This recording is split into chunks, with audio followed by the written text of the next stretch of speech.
Good afternoon and welcome to the 2021 Children's Budget Summit. I'm Bruce Lesley, President of First Focus on Children. For the past 15 years, First Focus on Children has released the Children's Budget, which tracks federal spending in more than 200 domestic programs, as well as our investments in children internationally. We also capture and analyze historical funding data and spending trends across a wide array of policy areas, including child welfare, child care, education, healthcare, housing, income support, nutrition, and more. Today, we'll dig into these findings and what they mean for the nation's 73 million children and their families. We'll also chat with leading advocates and experts on many of the issues talked about in our report. And finally, we'll hear directly from the members of Congress who allocate this funding and fight to prioritize children in the federal budget. But first, we're so happy to turn things over live to our keynote speaker for this year's Budget Summit, someone who spent many years as a champion for children in Congress and now works as a champion within the Biden administration as the 25th Secretary of Health and Human Services, Javier Becerra. In his current role, Secretary Becerra oversees child health, public health, medical research, children's mental health, early childhood, efforts to combat child abuse and neglect, and on and on. He's on a daily basis, completely engaged in kids' issues and just is such a great champion. Before being named to be the head of HHS, an appointment that First Focus wholeheartedly endorsed at the time, Secretary Becerra was named First Focus Champion for Children 3 years in a row in Congress, 2011, 2012, 2013. And he also continues advocacy on behalf of kids as California's Attorney General. In all these areas, we appreciate all his work, and we're so glad he has continued to prioritize kids in his new post, such as working to protect children through the pandemic by implementing much-needed COVID relief through the American Rescue Plan, and by continuing to uplift the child provisions in the Build Back Better framework to ensure progress is made for kids. So we really appreciate all you do, Mr. Secretary, and we so look forward to hearing what you have to say to us today. Bruce, thank you very much, and to you and to the team at First Focus on Children, thank you for what you're doing every day. Thanks for letting me be part of it. As I said to you before, if we're going to talk about kids and what we have to do, you have me at a low, regardless of what it is, because I know what you're going to do is just going to make life better for all of us. So thanks for your continued engagement on these issues that are so important to our children and to all families in America. I usually start by mentioning, when it comes to kids, what Frederick Douglass said way back 150 years ago. Better to build strong children than to repair broken men. Franklin Roosevelt said something along the same lines when he said that, try as we might, we cannot always build the future for our youth, but we can build our youth for the future. And I think that's what you're all about. Your team has been working hard on that. And when you talk about budgets, those budgets are statements of our values. And I hope that I can convince you that President Biden and his administration have values that are focused on our kids when it comes to budgets. And so I want to thank you for letting me be on board today. I know you're going to have a great session, so I'm going to only spend a few minutes welcoming folks and thanking them for taking an interest. But I'm also going to take a moment to tell you about the president's Build Back Better agenda, because it really is about our future and about building better and stronger children. And so let me start by telling you this. President Biden made a strong commitment early on as candidate Biden to make sure that we invested in children. We always talk about making the right kinds of investments, but usually what happens when it comes time to actually pass a budget, we leave out those who are less able, less capable of lobbying, and that includes our children. Well, in the Build Back Better agenda, brand new ballgame. This is a game changer.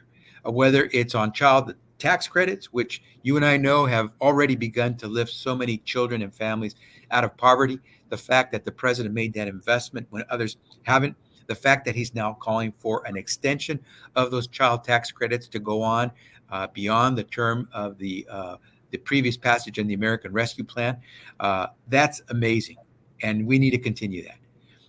Behavioral health, this president is focused on making sure that every child, every youth has an opportunity to really learn and succeed in life. And you can't really talk about that for everyone. Well, at least some kids behind unless we focus on behavioral health, especially after this pandemic. And so it should not surprise you that HHS is now investing hundreds of millions of dollars to tackle behavioral health problems that we're seeing now surface in our children, especially during this pandemic. Childcare, well, the child tax credit's great, but how about helping working families that are trying to earn a living by giving them a chance to afford childcare?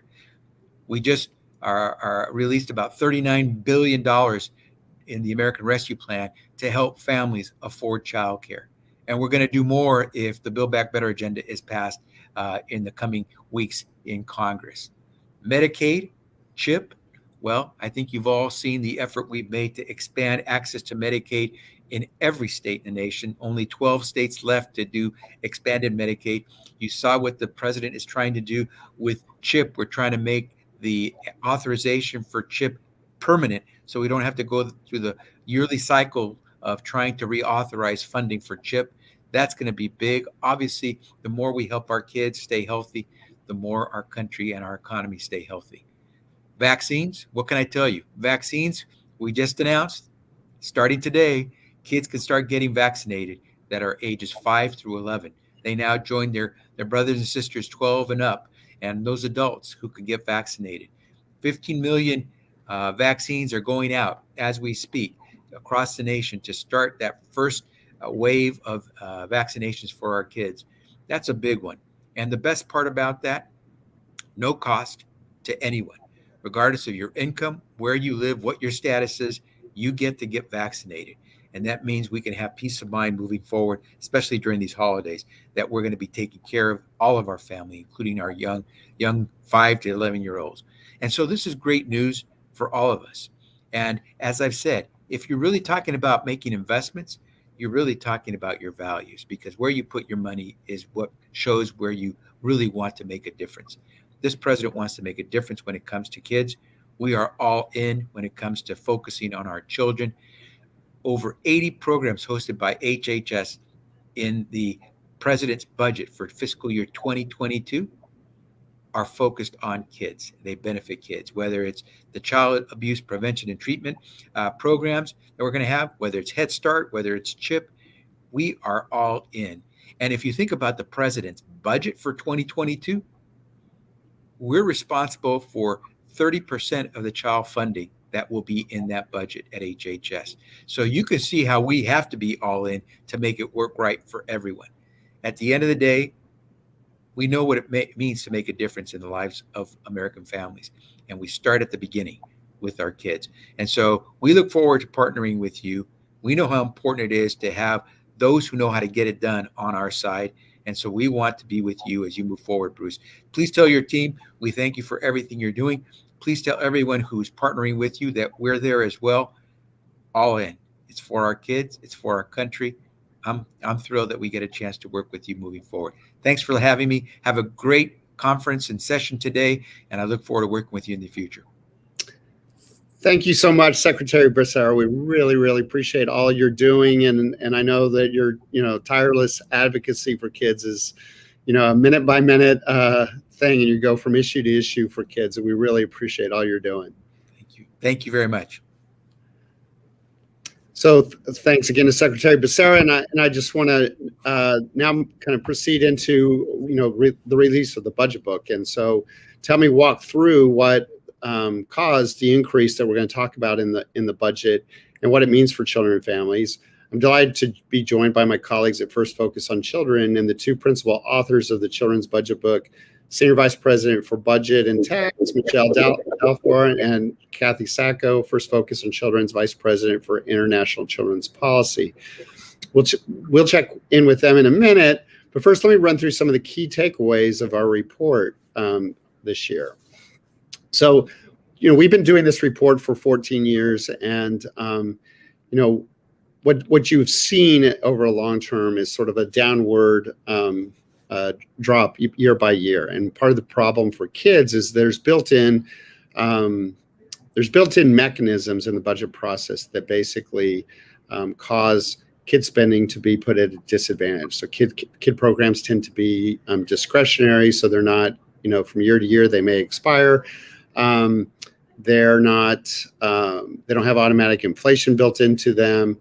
They also tend to be. They're not mandatory like programs for senior citizens and other things. So these built-in mechanisms cause sort of if the federal budget's on autopilot, the share of spending declines year by year. And for those of you who have been to our budget summits in the past, you've heard me complain about this ad nauseum, and we've shown those numbers. So what I'd like to do is sort of run through some of the slides today to demonstrate kind of where we stand. So, as we were walking into the pandemic and the economic recession that occurred, we were already in a place where child poverty was more than 50% higher than it was for adults in this country. And internationally, we ranked, according to a report by UNICEF, 36 out of 38 countries in the world with respect to child poverty.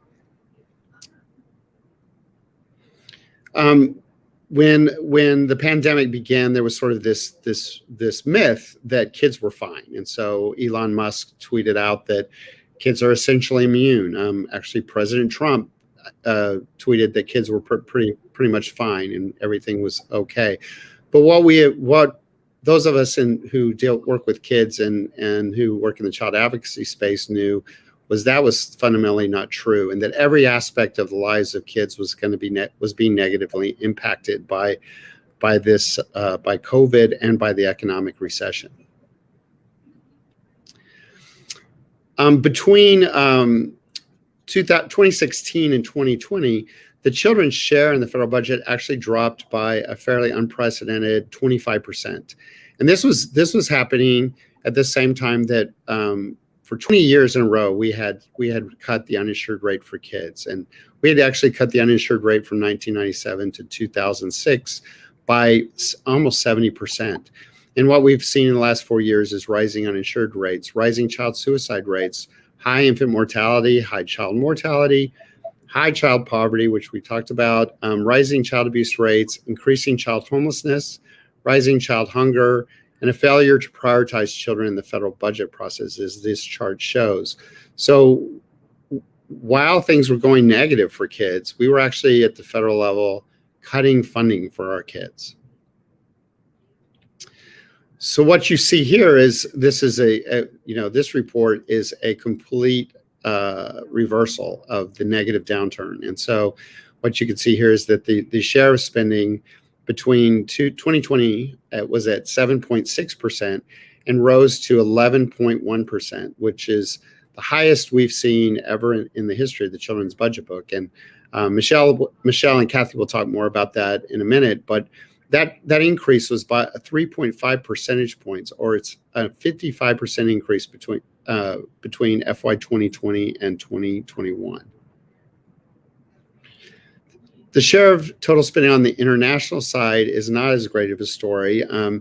What we're seeing here is that the share of federal spending dedicated to children internationally is less than 0.1% of the federal budget. So children are shortchanged overall, but even as a share of international spending, kids are estimated to receive just 8 to 10% of all international spending. So we really are shortchanging kids, and there's a crisis across the globe with respect to, it's not just in this country, but with respect to the global pandemic and the worldwide recession that had occurred. So where are we now in 2021? So the kids are still not all right, but things are definitely improving. There's broad support to expand the child tax credit, and Michelle's going to talk about this more, and Secretary Becerra talked about it, but the child tax credit provisions that were in the ARP, the economic stimulus bill that occurred earlier this year, were huge for kids. Research by Clement University shows that the child poverty rate will drop by 42% because of the child tax provisions that were in that piece of legislation. And what we will note is that there is strong support for that. 71% of the American people strongly supported addressing child poverty through expanding the child tax credit and improving it, and making sure that our nation's kids are now no longer left behind. And so, again, we started off the recession, started off even before the pandemic and the recession with one of the highest child poverty rates of all wealthy nations in the across the globe, and that and of course that only was exacerbated by both the pandemic and the recession. Fortunately, the American Rescue Plan did do a number of things. I'm not going to go into all of them, and I'm sure Michelle will talk about more of this, but between the child tax credit and the economic stimulus payments and other things that were in the bill, including child nutrition provisions, healthcare, issues around family medical leave, and food and housing supports, the combination of all those has really been dramatic. And the problem is that they're temporary and they're about to expire unless something happens. And so Congress is now working on a Building Back Better package. And if it fails to pass, for example, we're going to see child poverty rates go back to the previous rates, and so effectively double in 2022 unless Congress acts. I just really want to highlight how important it is that that we have friends in Congress and in positions such as Secretary Becerra, and you're going to hear for a number of them today. In fact, the people you're hearing from today have been champions for children in our legislative scorecard at the First Focus Campaign for Children on 45 occasions. And here, for example, is a picture of the 6 who have been real huge leaders in the House and Senate on the child tax credit. And without their leadership, this issue would not be in play, and we would not be in a position we are to make the most dramatic difference in child poverty that I've ever seen in all my time working on Capitol Hill and in my job here at First Focus. It's been a long haul working on this. Rosa Delauro, you're going to hear from her later, and she has been working on legislation on to improve the child tax credit. I believe her first bill was 20 years ago on the issue, and has just been a stalwart fighter for kids and has made this happen. And there's been a series of reports that really have highlighted the need to really deal with this issue. There was a report that, in collaboration with many of our partners in the Children's Budget Coalition, we did a report on family tax policy that highlighted issues around things like the child tax credit, earned income tax credit, that are really important to kids and families. And we would contend that money does matter for families, and lifting kids out of poverty is fundamental. There was also a National Academies of Sciences report that a roadmap to reducing child poverty that was led by Representatives Barbara Lee, who you will hear from today as well, and Lucille Roybal Allard, and Congresswoman Delauro, who basically got this moving and got this report put out, and really does show the importance of addressing child poverty and the cost to our society of not doing so. This report found that about $1 trillion, child poverty costs our economy about $1 trillion a year. And so really addressing this is really fundamental to improving our kids, our families, and our country. What I really want to emphasize is that this report is a really good news story. It's a temporary story, and so Congress needs to act to make it continue. But what we are seeing is that kids are finally being seen. We started off the recession with people saying that kids were fine.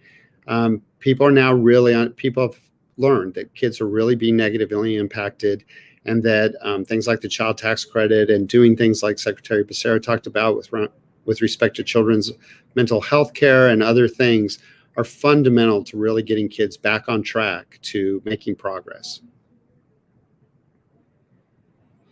So I talked a little bit about this, the American Families Plan, and as I just want to emphasize that this is part of the Build Back Better agenda. And we really, at First Focus, we believe that it is potentially one of the most important pieces of legislation for families and children that we've seen. there remains major obstacles. So many of you on the call who joined us today and are part of, coalitions we're engaged in and all the work we're trying to do to make progress for kids across this country. There's definitely big obstacles that remain, and we'll continue to work toward those. And with that, at this point, I'd really love to bring Kathy and Michelle in here to tell us a little bit more about those numbers that we highlighted. And so, Michelle, let's start with you. This year's report shows that the share of spending on kids rose from a record low of 7.64% in 2020 to 11.15% in 2021. This is an unprecedented increase. So how did we get here? Great. Thanks, Bruce. First, I would really like to emphasize that it's a long overdue reversal in the disinvestment in our children. And we'll dive into that more on our panel later with members of the Children's Budget Coalition, because certainly, and it probably goes without saying, the pressing needs of our children still demand our attention and advocacy. So to answer your great question, Bruce, our analysis found that the share of federal spending on children increased largely due to aid in response to the pandemic and subsequent economic downturn. The pandemic spurred game-changing investments and crucial policy improvements in programs to benefit children and families, driving up the share of federal spending on children and helping to include those most in need. And you've already mentioned these, but I will repeat because it's important. And these are the four main areas where we saw the share of federal spending on kids increase. So as you said, the expansion of the child tax credit and the important provision of making it fully refundable, increased food aid and access to it, the delivery of the economic impact payments for both children and adults, investments in an education stabilization fund, and our critical childcare sector. So those were the four chapters in the 2021 book that saw the share of federal spending on kids significantly increase. But a lot of it is temporary. So these programs offer just a few examples of how emergency federal assistance positively has affected children, parents, and caregivers since the pandemic. While advocates will acknowledge that the investments and policy improvements in the American Rescue Plan are remarkable and historic, shift to focus on kids, we know that these resources are desperately needed and must be enduring and inclusive. As Congress continues to negotiate the Build Back Better agenda, literally as we speak, we will continue to urge them to prioritize children and keep funding where it needs to be to support and protect all children. So thanks for that question, Bruce.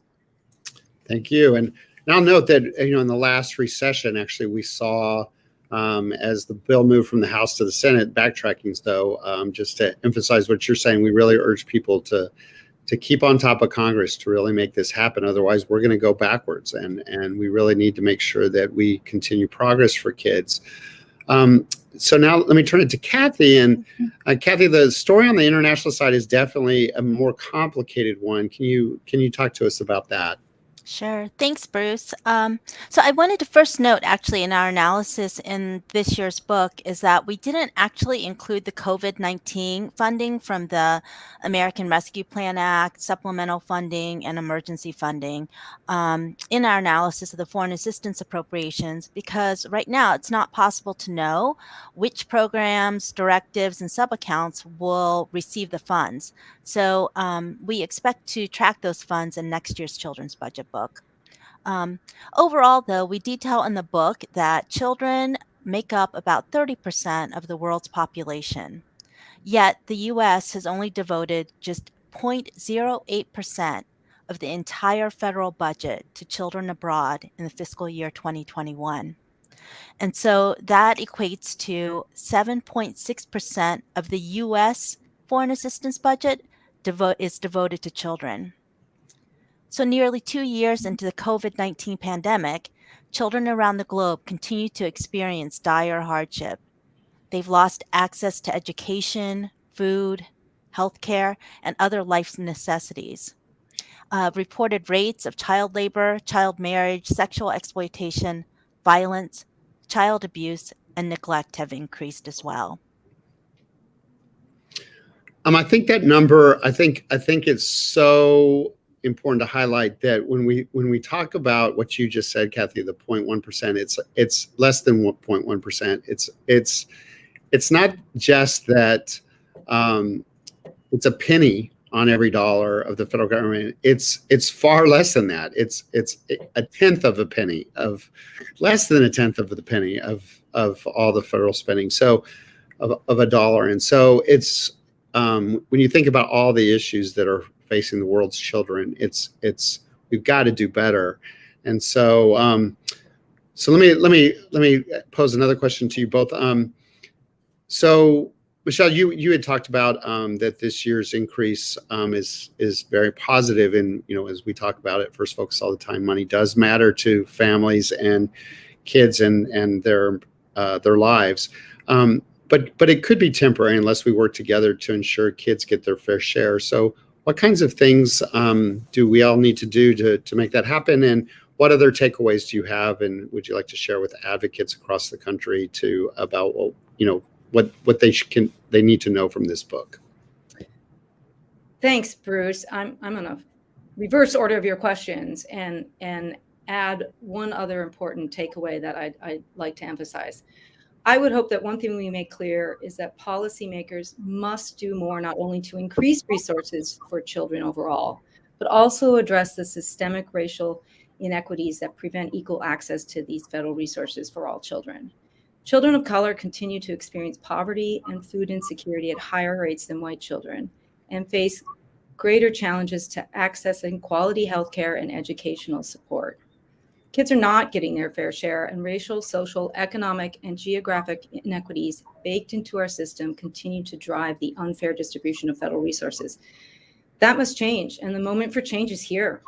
Lawmakers have the opportunity before them to commit to creating a country in which every child has the ability to live a safe and healthy life in which they can all reach their full potential. We urge them to embrace this opportunity, and as the Secretary just said, go all in for kids. And to your second question, and those listening will hear more about that from the Children's Budget Coalition panel.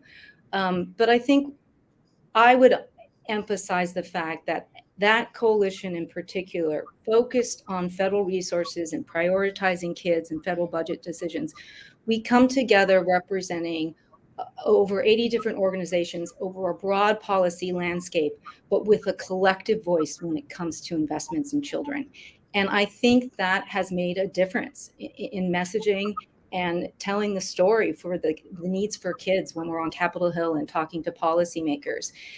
All of these different programs are linked together, and we need investments in all these areas to ensure every child can have a strong start in life. Thanks, Bruce. No, thank you. And Kathy, same thing from the international perspective. What do we need to be doing to address this problem? Yes, thanks, Bruce, for the question. I would say that our ability to advocate for children globally, and particularly when it comes to foreign assistance, can only be as good as our ability to track those funds. We really can't hold our government accountable without a firm grasp on what their money is funding and what it's being spent on.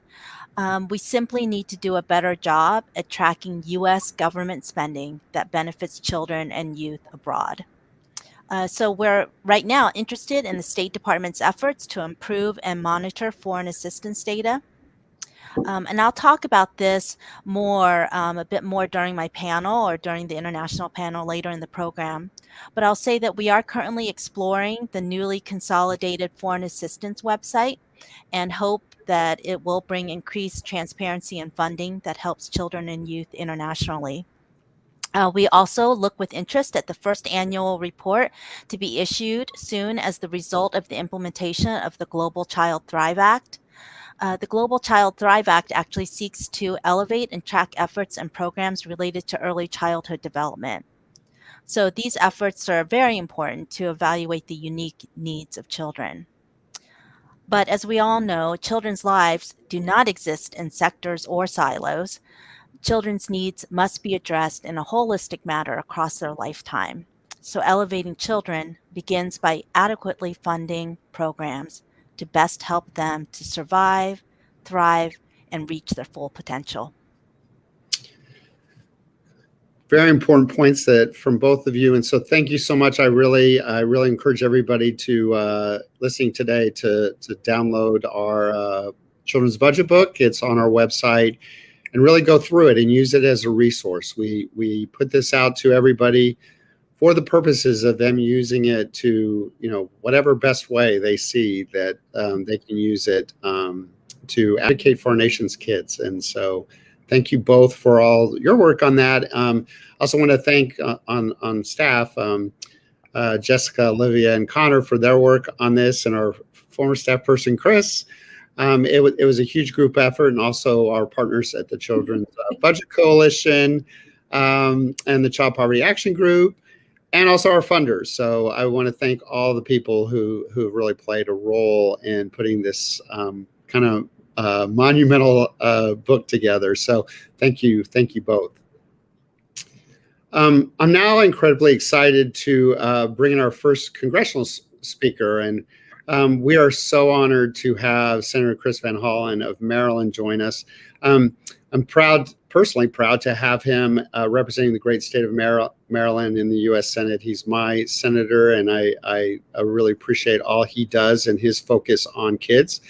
Senator Van Hollen, along with Senator Bob Menendez from New Jersey, have recently introduced legislation that will require the federal government to better track the spending in the federal budget allocations for children. Senator Van Hollen is also a huge champion on educational funding, so he's supportive of legislation to substantially increase funding for IDEA, as an example. But his bill on the budget would finally establish a thorough and transparent process for collecting spending information and make the data readily available to the public. So it would take the Children's Budget Book and take it to a whole nother step. So we really think at First Focus Campaign for Children, we really applaud Senator Van Hollen for his leadership on these issues. And we're so glad to have him with us here today to speak on this important legislation at this year's Children's Budget Summit. Thank you, Senator Van Hollen.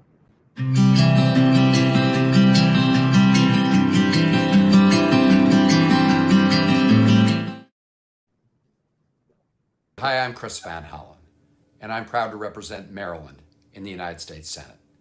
And I'm especially pleased to be joining all of you at First Focus on Children for the announcement of this year's Children's Budget Book. This annual report sheds light on how the federal budget delivers resources to children across our country. It highlights the successes we've had in supporting children's needs and, importantly, reveals the gaps in support so we can better plan future investments. Investing in our children is all about investing in the future success of our country. And I'm proud to partner with the entire team at First Focus on Children to advance our shared mission of ensuring that each and every child in America has equal access to opportunity and the ability to succeed and thrive. In the Senate, I'm proud to have worked alongside you and many of my colleagues to introduce our Focus on Children Act and our Children's Budget Act to help us do exactly that by increasing transparency around federal investments in children. These bills would require the Congressional Budget Office and the Office of Management and Budget to produce annual public reports on proposed and actual federal investments in children's programs, geared toward promoting the physical, mental, and emotional well-being of our nation's children. This legislative effort is particularly critical given the harmful impacts the COVID-19 pandemic had on children, which disrupted in-person learning, caused breaks in the continuity of healthcare, exacerbated childhood hunger, and resulted in higher levels of stress and mental health challenges. We must get both of these bills across the finish line, and I'm glad to partner with you in that effort. I'm also working with my colleague, Senator Todd Young of Indiana, to advance our bipartisan Family Stability and Opportunity Vouchers Act to help improve outcomes for families with young children by increasing access to housing mobility vouchers and counseling services. Every parent knows the value of providing a safe and secure place for their child to call home. And for young children, this need is especially important. Stability at home helps promote our children's future success in school and beyond. And as we work to expand affordable housing and ensure that upward economic mobility is possible for all families, this bipartisan bill will boost access to these special housing vouchers for families, which have been proven to help break the cycle of poverty. I was glad to see President Biden support this initiative in his budget request. And it's also vitally important that we pass the Build Back Better agenda, which includes, among other priorities, continued monthly tax cuts for families with kids from the expanded child tax credit, high quality and affordable child care, and universal pre-K. We have a lot of work to do, but I am confident that together we will succeed. Shining a light on those areas where we focus our resources on children and those areas where we don't is essential to charting our future. It's in that spirit of optimism and partnership that I'd like to end where I began, by thanking the entire First Focus on Children family for your work in advancing this vital cause. And I'm glad to call you full partners in our shared mission to ensure all America's children succeed. Thank you, Senator Van Hollen, for your great words and for all your work on both the children in the federal budget, but also your work on the child tax credit, early childhood programs, child care, and also for your bipartisan legislation that you highlighted to increase affordable housing for children and families. So we really appreciate all the work you do, and thanks so much. Our next speaker has been instrumental in working to eradicate childhood poverty in this country. Just a few years ago, Congresswoman Barbara Lee was the top champion for children in the entire House of Representatives. So she was number one among 435 of her peers. Congresswoman Lee, as I mentioned earlier, who along with Representative Roy Ballard helped secure funding for the 2019 National Academies of Sciences, Engineering, and Medicine study dedicated to addressing child poverty in the United States and to set us on a goal of cutting child poverty in half in this country. We are grateful for the Congresswoman's commitment to addressing that issue, but also all her other work on children's issues. And we look forward to her continued leadership as we work to create a whole of government approach in caring for our nation's kids. Hello, I'm Congresswoman Barbara Lee, and I proudly represent California's beautiful 13th Congressional District, which includes Oakland and Berkeley, California.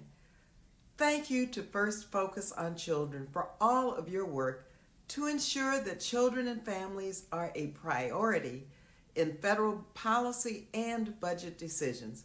I am so proud to join you for today's critical briefing focused on innovations in healthcare and to address racial disparities in children's health. Now, I serve as co-chair of the Majority Leader's Task Force on Poverty and Opportunity alongside Majority Leader Steny Hoyer. In our efforts, we lead a network of over 100 members of Congress to address the ongoing poverty crisis.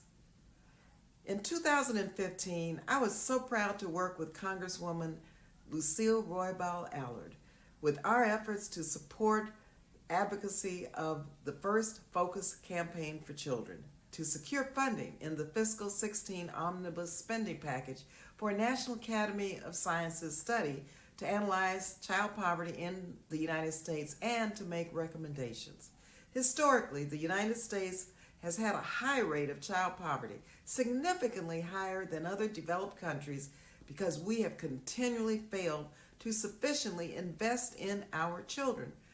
That is why I'm so proud to continue my work with our great leader, my good friend, Congresswoman Roybal Allard, and First Focus Campaign for Children by championing the establishment of a Children's Interagency Coordinating Council at the United States Department of Health and Human Services in this year's federal budget. This council is essential to support the effective implementation of the child tax credit and other child poverty reducing investments from the American Rescue Plan and any assistance for children that is included in the Build Back Better plan being negotiated currently in Congress. We secured a major victory this year by expanding the child tax credit, effectively cutting child poverty in half. But our work must continue. Our goals will not be reached until we eradicate child poverty once and for all. And so I sincerely thank First Focus Campaign for Children for recognizing me as a champion for children. What an honor. And I look forward to our continued efforts together to ensure that every child has a chance not only to survive, but to thrive. Thank you again. Sharing in the federal budget process. My name is Michelle Delauro, and I'm the Senior Vice President for Budget and Tax Policy at First Focus on Children. We have an amazing panel lineup, as I am joined by my colleagues who are active members of the Children's Budget Coalition. First Focus created the coalition almost a decade ago, and it is comprised of over 80 different child and family advocacy organizations who are dedicated to ensuring that children are a priority in federal budget decisions, with expertise across the broad policy landscape. I am pleased to be joined by Monica Gonzalez, who is Director of Federal Government Relations at Share Our Strength, and Nell Menifee-Leiby, who is the U.S. Advocacy and Outreach Associate at 1,000 Days, and Connor Sasser, who is also a First Focus colleague of mine and member of the coalition. He is our Director of Education and Child Policy Research. As strong advocates for children and families with deep backgrounds in nutrition, early childhood, and education policy, thank you so much for being terrific partners and for participating in this year's annual budget summit as we release the Children's 2021 budget book. I will now take a minute or two to provide a brief overview of this year's findings and then pose a few questions to the panelists to get the discussion started. As background, the annual children's budget tracks over 250 federal programs that benefit children in full, such as the Child Care and Development Block Grant, or in part, such as Medicaid, covering both discretionary and mandatory programs across 12 different departments and numerous bureaus and agencies. For years, sadly, the federal share of spending on children has been declining. Under President Trump's FY 2020 budget, the share of federal spending on children dropped to an all-time low of 7.64%. That budget document recommended funding cuts and consolidating or eliminating 59 different programs benefiting children. Unfortunately and unacceptably, children routinely have come last and least in the federal budget, even as their needs are growing, both as a result of the pandemic and as a result in neglected investment for the past decade. Our analysis finds that from 2016 to 2020, the share of federal spending on children dropped 25%. This year, we report some good news, however. Our Children's Budget 2021 shows we are reversing that downward spending trend on children's programs and services, due in large part to game-changing investments and policy improvements spurred by the pandemic and its economic fallout, driving the share of federal spending on children up to 11.15% in 2021. However, I would note many of those additional resources are temporary, and we'll talk a little bit about that. Furthermore, more good news, under the President's FY22 budget request, the share of federal spending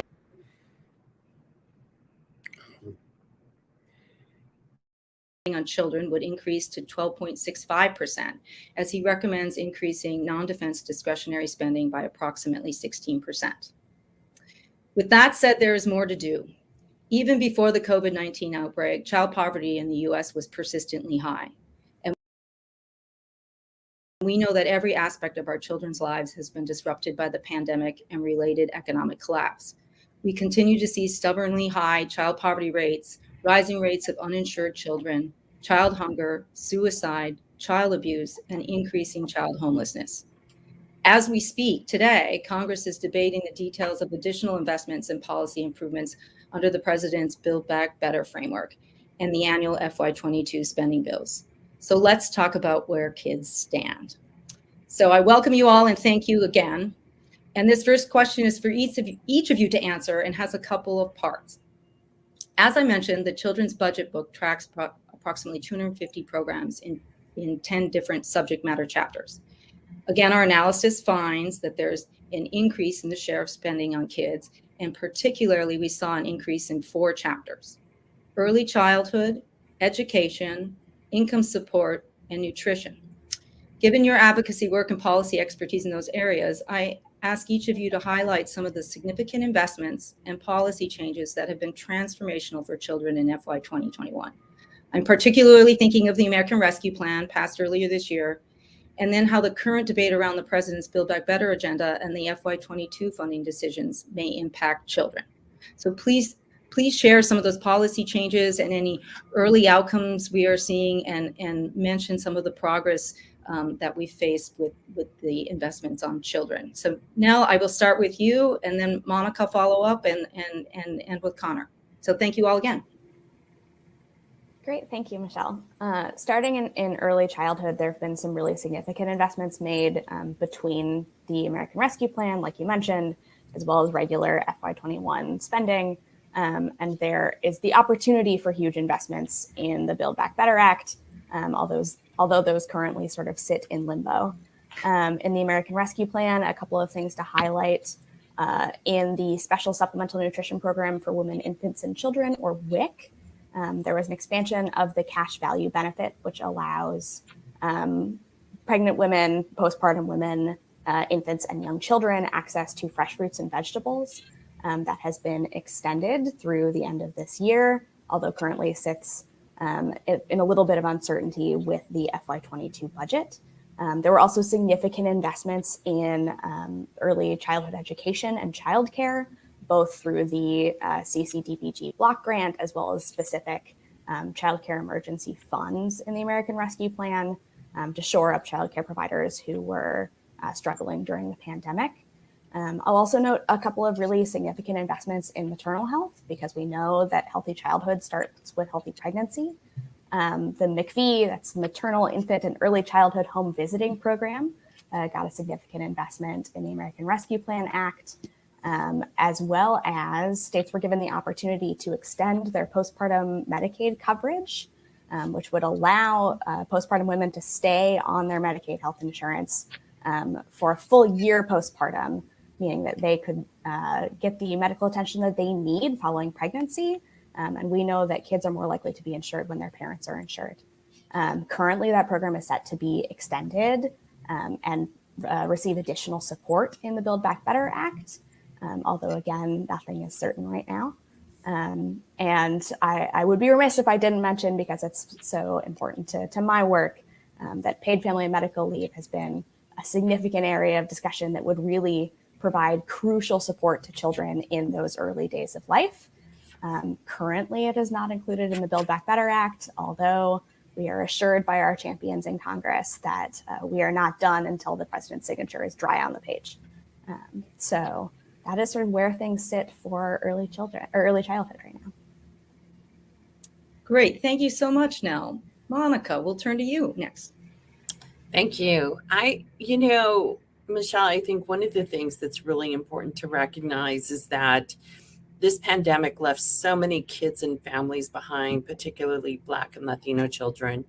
And I think it's important to also understand that even before the pandemic, our kids were really at risk in terms of food insecurity and not having all of the proper supports that they needed to be able to thrive. And so as a result of the pandemic, we really saw this uptick in terms of investments in programs. And we even saw some innovations, programs like Pandemic EBT that provide a modest benefit, which is basically the cost of free and reduced price meals on EBT cards for parents to go buy food during the pandemic at grocery stores and other ways if they weren't able to make it to a meal site to pick up a meal for their kids. So I think we saw at the same time this very important national response to ensuring that, we did not face a hunger crisis among children in many different ways. So, we saw Pandemic EBT, which was just really critical and was a lifeline for so many kids and families, and investments in that. We saw that it was extended as a result of the American Rescue Plan. And it still continues today as the need continues. And we're uncertain about, how the pandemic is going to, proceed going forward. I think we saw in SNAP, we saw that there was the emergency allotments as well as an increase in the benefit levels, which is really critical because we need to make sure that kids have food both at home as well as where they learn and where they play. And so it was just really critical that there was that support there for the entire family through investments in the SNAP program. We were really excited to see USDA move forward in modernizing the Thrifty food plan, which was really a result of following the guidance of Congress from the last Farm Bill to make sure that we looked at that adequacy of that program and making sure that the benefit levels were meeting the needs of families as they eat and shop today. The other thing that we also saw were some investments in CACFP to make sure that we were meeting the needs of vulnerable kids, as well as some other areas. I think one important thing that we have to remember is that, you know, all of these federal nutrition programs are really not only critical to meeting the needs of kids and families as far as nutrition is concerned, but it also provides a stimulus effect into the economy. So it's our nation's best defense during economic hard times. In terms of what we're seeing with Build Back Better, we were really excited to see 10 billion designated for the nutrition programs that will help meet the needs of kids during the summer as well as during the school year. It's critically important that we close the summer meal gap. We have a huge gap there. And so I think we're seeing a lot of opportunity here in investment. But I will say, you know, it doesn't reflect everything that we need, but I think it's really a good step in the right direction to make sure that we're giving kids every opportunity to thrive and that we don't leave kids behind, particularly Black and Latino children and children, Native American children as well. So, you know, we'll see where we go with Build Back Better, but we're keeping our fingers crossed that it will get across the finish line, especially those programs in CEP and summer EBT. Great. Thank you, Monica, for that update. Just one quick follow-up question. I should know the answer. I'm not sure I do. The Thrifty food plan, is that a longer term investment? I know some of the, you know, a lot of the programs and additional resources we saw under the American Rescue Plan are temporary, but I guess I'm wondering if there are some bright spots in the nutrition policy area that are more permanent. Yeah, the Thrifty food plan is permanent. It was done in response to the Farm Bill, the 2018 Farm Bill, if I recall. And that was where they directed USDA to take a look at that and to modernize it. You know, it had not been modernized in so many years, and it sort of had this, you know, how should I say, parameters that was based off of a family that had two parents and the mom at home were cooking meals, cooking from scratch. And that is truly not how we all shop and eat today. I'm the queen of getting a rotisserie chicken for dinner. So clearly I was not at home cooking beans from scratch. So, you know, so it's just kind of one of those things where you just kind of, you know, we need to go back and look at these programs and see if they truly reflect the way people eat and live today. Great. Thank you for that. Connor, I'll turn the mic over to you next, if you would, please. Yeah. Thanks, Michelle. Yeah, the pandemic really changed the nature of schooling, but it also laid bare what a big part education plays in students and families' lives, as well as the chronic shortcoming, which is due to decades of underfunding that's put school students and educators at a disadvantage. So the education share, as we estimated, it went from 0.72% of the federal budget in 2020 to just over 1% in 2021, and then almost 3% in 2022 if the president's budget is passed in full. And that's largely due to these emergency funding programs that we saw, largely in American Rescue Plan, but also in CARES and the December bill. The biggest portion of that is about $125 billion in the Education Stabilization Fund. So that's an emergency fund for elementary and secondary education that's distributed along Title I formula, which evaluates the amount of disadvantaged students in a district.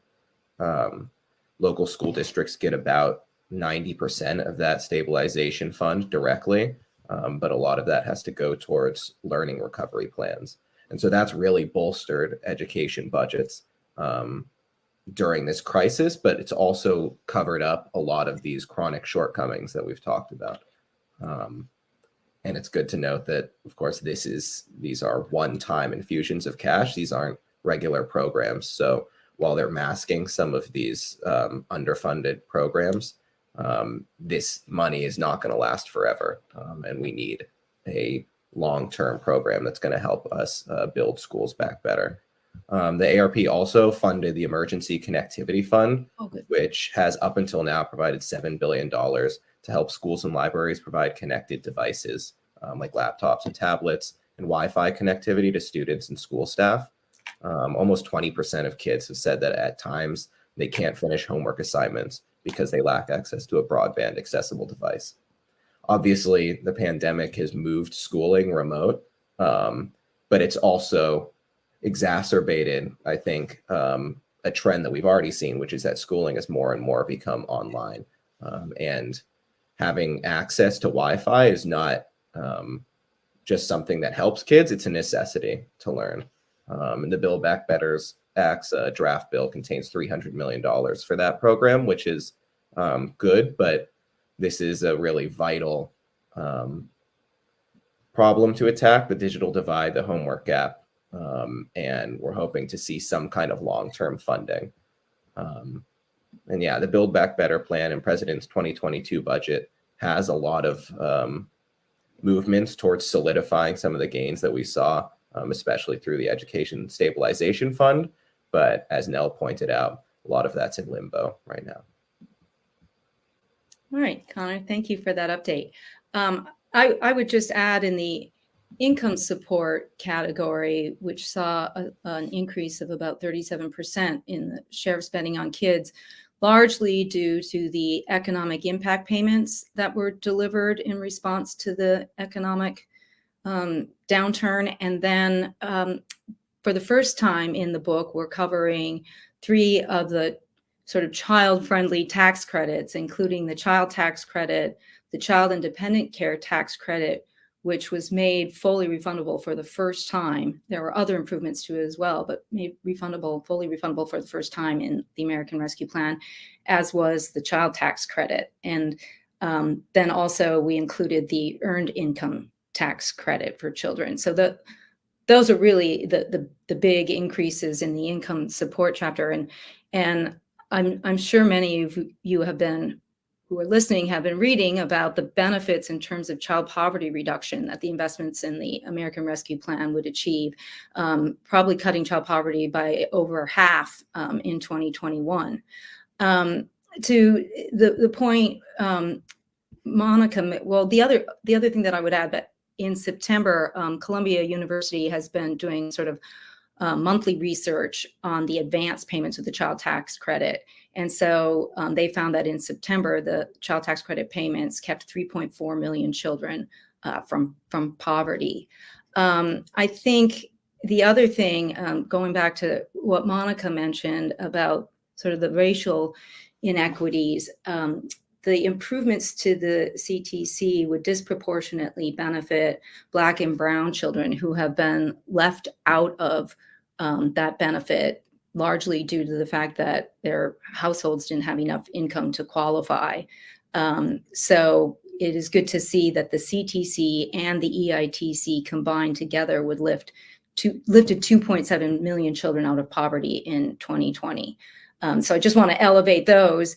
And they are not all included in the Build Back Better framework at this point, going back to the fact that some of these investments are temporary. We are likely looking at a short-term extension of the child tax credit, hopefully with permanent full refundability to include some of those lowest income households and children in the program, and extension of the EITC as well. So there is more work to do for sure.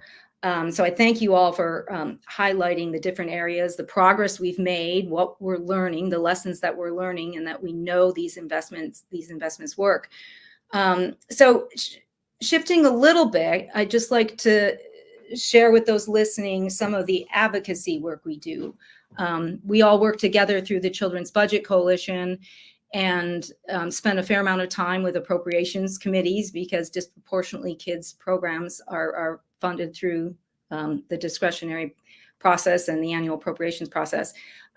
So do you mind talking a little bit just about why it is so important that sort of collectively we're talking to our lawmakers about kids' issues and why a collective voice is so important? And now I'll turn to you first. Sure. Thanks, Michelle. I think one of the real strengths of the Children's Budget Coalition that I think is actually well demonstrated in this panel is that we approach these issues from different angles. We represent different sort of portfolios of work, but it all adds up to advocate for spending for kids. So while I primarily focus in maternal and child health and nutrition, which sort of zooms in on early childhood, that's really well complemented by Monica's more broad scale nutrition work, by Connor's focus on education from early childhood all the way through the college years. And there are many, many partners of the Children's Budget Coalition who are additive to the four of us here today. But that means that we can reinforce each other's asks and messaging, lift up why programs that one of us might advocate for are also significant for issues that another one in the group cares about. And it really provides a pretty robust show of strength. Great. Thank you. Now, Monica, did you have some thoughts or anything you would like to add? Yes, building on everything that Nell said, food alone will not end child hunger. We need everything. We need stable housing. We need opportunities for kids to thrive through educational programs, through high-performing schools, through quality childcare, and opportunities for kids to be able to have access to healthcare to allow them to thrive. So all of us working together really demonstrates all of the important supports for a child to thrive and to reach their full potential. So, I may go out there and really focus on the child nutrition programs, but if children do not have stable housing, if they're not able to get those checkups, if they're not able to be in safe, affordable childcare throughout the day while their parents are working, then, we're not going to be successful. So I think all of us working together really demonstrates all of the investments that are needed to help kids to thrive. Thanks, Monica. Connor, I'll turn over to you. Do you have some thoughts? Yeah, I think in a lot of ways I'll be sort of repeating what Monica and Nell have already said. All of our programs complement each other, that they're all necessary supports in kids' lives. And Michelle, I think you pointed out how kids' programs are disproportionately discretionary spending. Over 70% of the programs we track are in one subcommittee, Labor, HHS, Ed. So we've faced the problem of trade-offs between programs when offsets within the subcommittee ends up affecting other kids programs. So the Children's Budget Coalition bring advocates together with all our varied specializations, but we were in one room and we're advocating together, which is just for kids spending to go up. So rather than fighting for pieces of a shrinking pot, we're fighting for a bigger pot of money. And I think the Children's Budget Coalition is really effective in bringing a lot of varied voices into one room and fighting for kids. Thanks, Connor. I appreciate you all saying that, and I agree with everything you've said. And I know since I started working at First Focus almost 4 years ago now, the coalition was an important first membership for me, and learning about all the different issues impacting kids. And I think the other thing that I would add is we're a resource for each other among the coalition. And as I just said, that was helpful to me as I started working at First Focus. But we also provide that for staff and members on Capitol Hill. We're sort of a one-stop shop. I always feel, even if we don't have the answer, I can reach out to you all to get that answer. So I think we make each other better advocates, but we're also really elevating the point that we need to invest in all aspects of children's lives because they're all linked together. So I thank you very much, all of you, for making that point and sharing that. So I am done with questions, and I would just pause to see if any of you have a final comment you would like to make before we close. I thank you very much for spending some time with us today during the Children's Budget Summit 2021 and the release of our budget book that has a little bit of good news, but we know we have a lot more to do. So if you have any final parting thoughts, please do share with those viewing. I'll take the opportunity to brag on Michelle and thank you for bringing us together, both as the Children's Budget Coalition and to chat with y'all today. But Michelle does really important work and makes this all happen, and it wouldn't be possible without her. Oh, thank you, Mel. Yeah, I would like to echo exactly what Nell has said and just say that, the Children's Budget Coalition has been just a great table for all of us to come together and to work together to push forward on behalf of kids, and to look for those opportunities to create equitable access for all kids. And so I've just really enjoyed the opportunity to work with Michelle as well as the entire coalition. It's been incredible. Thank you. Yeah, not to add to the dog pile, but thanks, Michelle. And I think what you said is really true about everyone being a resource for each other. And you've done so much work to bring all of these great advocates into community. And I love our meetings and love working with everyone. So thank you, Nell and Monica, as well. Yeah, I should say we do have some fun in all of this, even as we get really wonky on some of these issues. And lately it's been particularly interesting because it's sort of around the calendar, right? It's reconciliation bill, budget release, appropriations, another reconciliation package. And so it's been incredibly busy and important for us to stay on message together and share information. So thank you all for being great partners and making it a little bit of fun as we go along here. And hopefully we can build up the progress we've seen under the investments in the American Rescue Plan and lift up kids so they all have a strong start in life. So thank you and have a great rest of your day. Thank you. Thanks.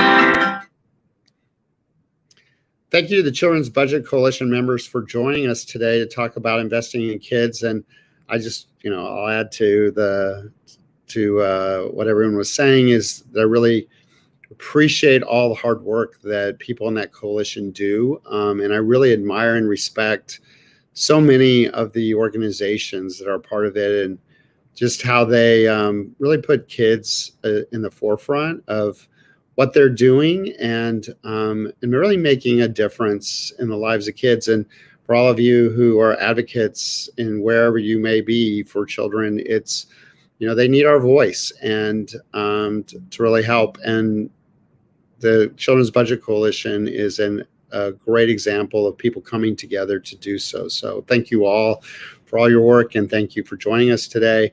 And then, the other thing that I think was real important that people talked about is sort of a focus on the whole child. And that is a perfect segue to our next speaker, who is basically one of the best in all aspects of advocating for kids in all of his work in the United States Senate. And so I really am pleased and grateful that a four-time champion for children, Senator Cory Booker, is joining us today. He's continuously shows up for kids in Congress, no matter what the issue is. He has played an enormous role in guaranteeing that kids were not left behind in the COVID relief efforts. And he's pushed for things like the nutrition benefits, education funding, child health. And he's been one of the leaders in the Senate, along with Senators Bennett and Brown, on making sure that we are expanding the child tax credit and really cutting child poverty in this country. And so anyway, I really thank you, Senator Booker, for joining us today. And he's here to share how we can continue to build on the progress for children. Hello, and thank you so much for having me as part of the 2021 Children's Budget Summit. Thank you to First Focus on Children for bringing together this incredible group and for your commitment to investing in our kids. I'm grateful for the work that you've been doing for years, tracking the share of federal dollars that we invest in our greatest natural resource, our country's children. For too long, our country has been falling behind in our investment in kids, hitting a record low of 7.64% in 2020. It is nothing short of a moral crisis and a moral urgency that we have a nation that's the wealthiest on the planet, but that we fall behind our peer nations in investing in our kids. In fact, we have one of the highest rates of child poverty amongst all developed nations. Investing in our children, to me, is the moment that we must meet.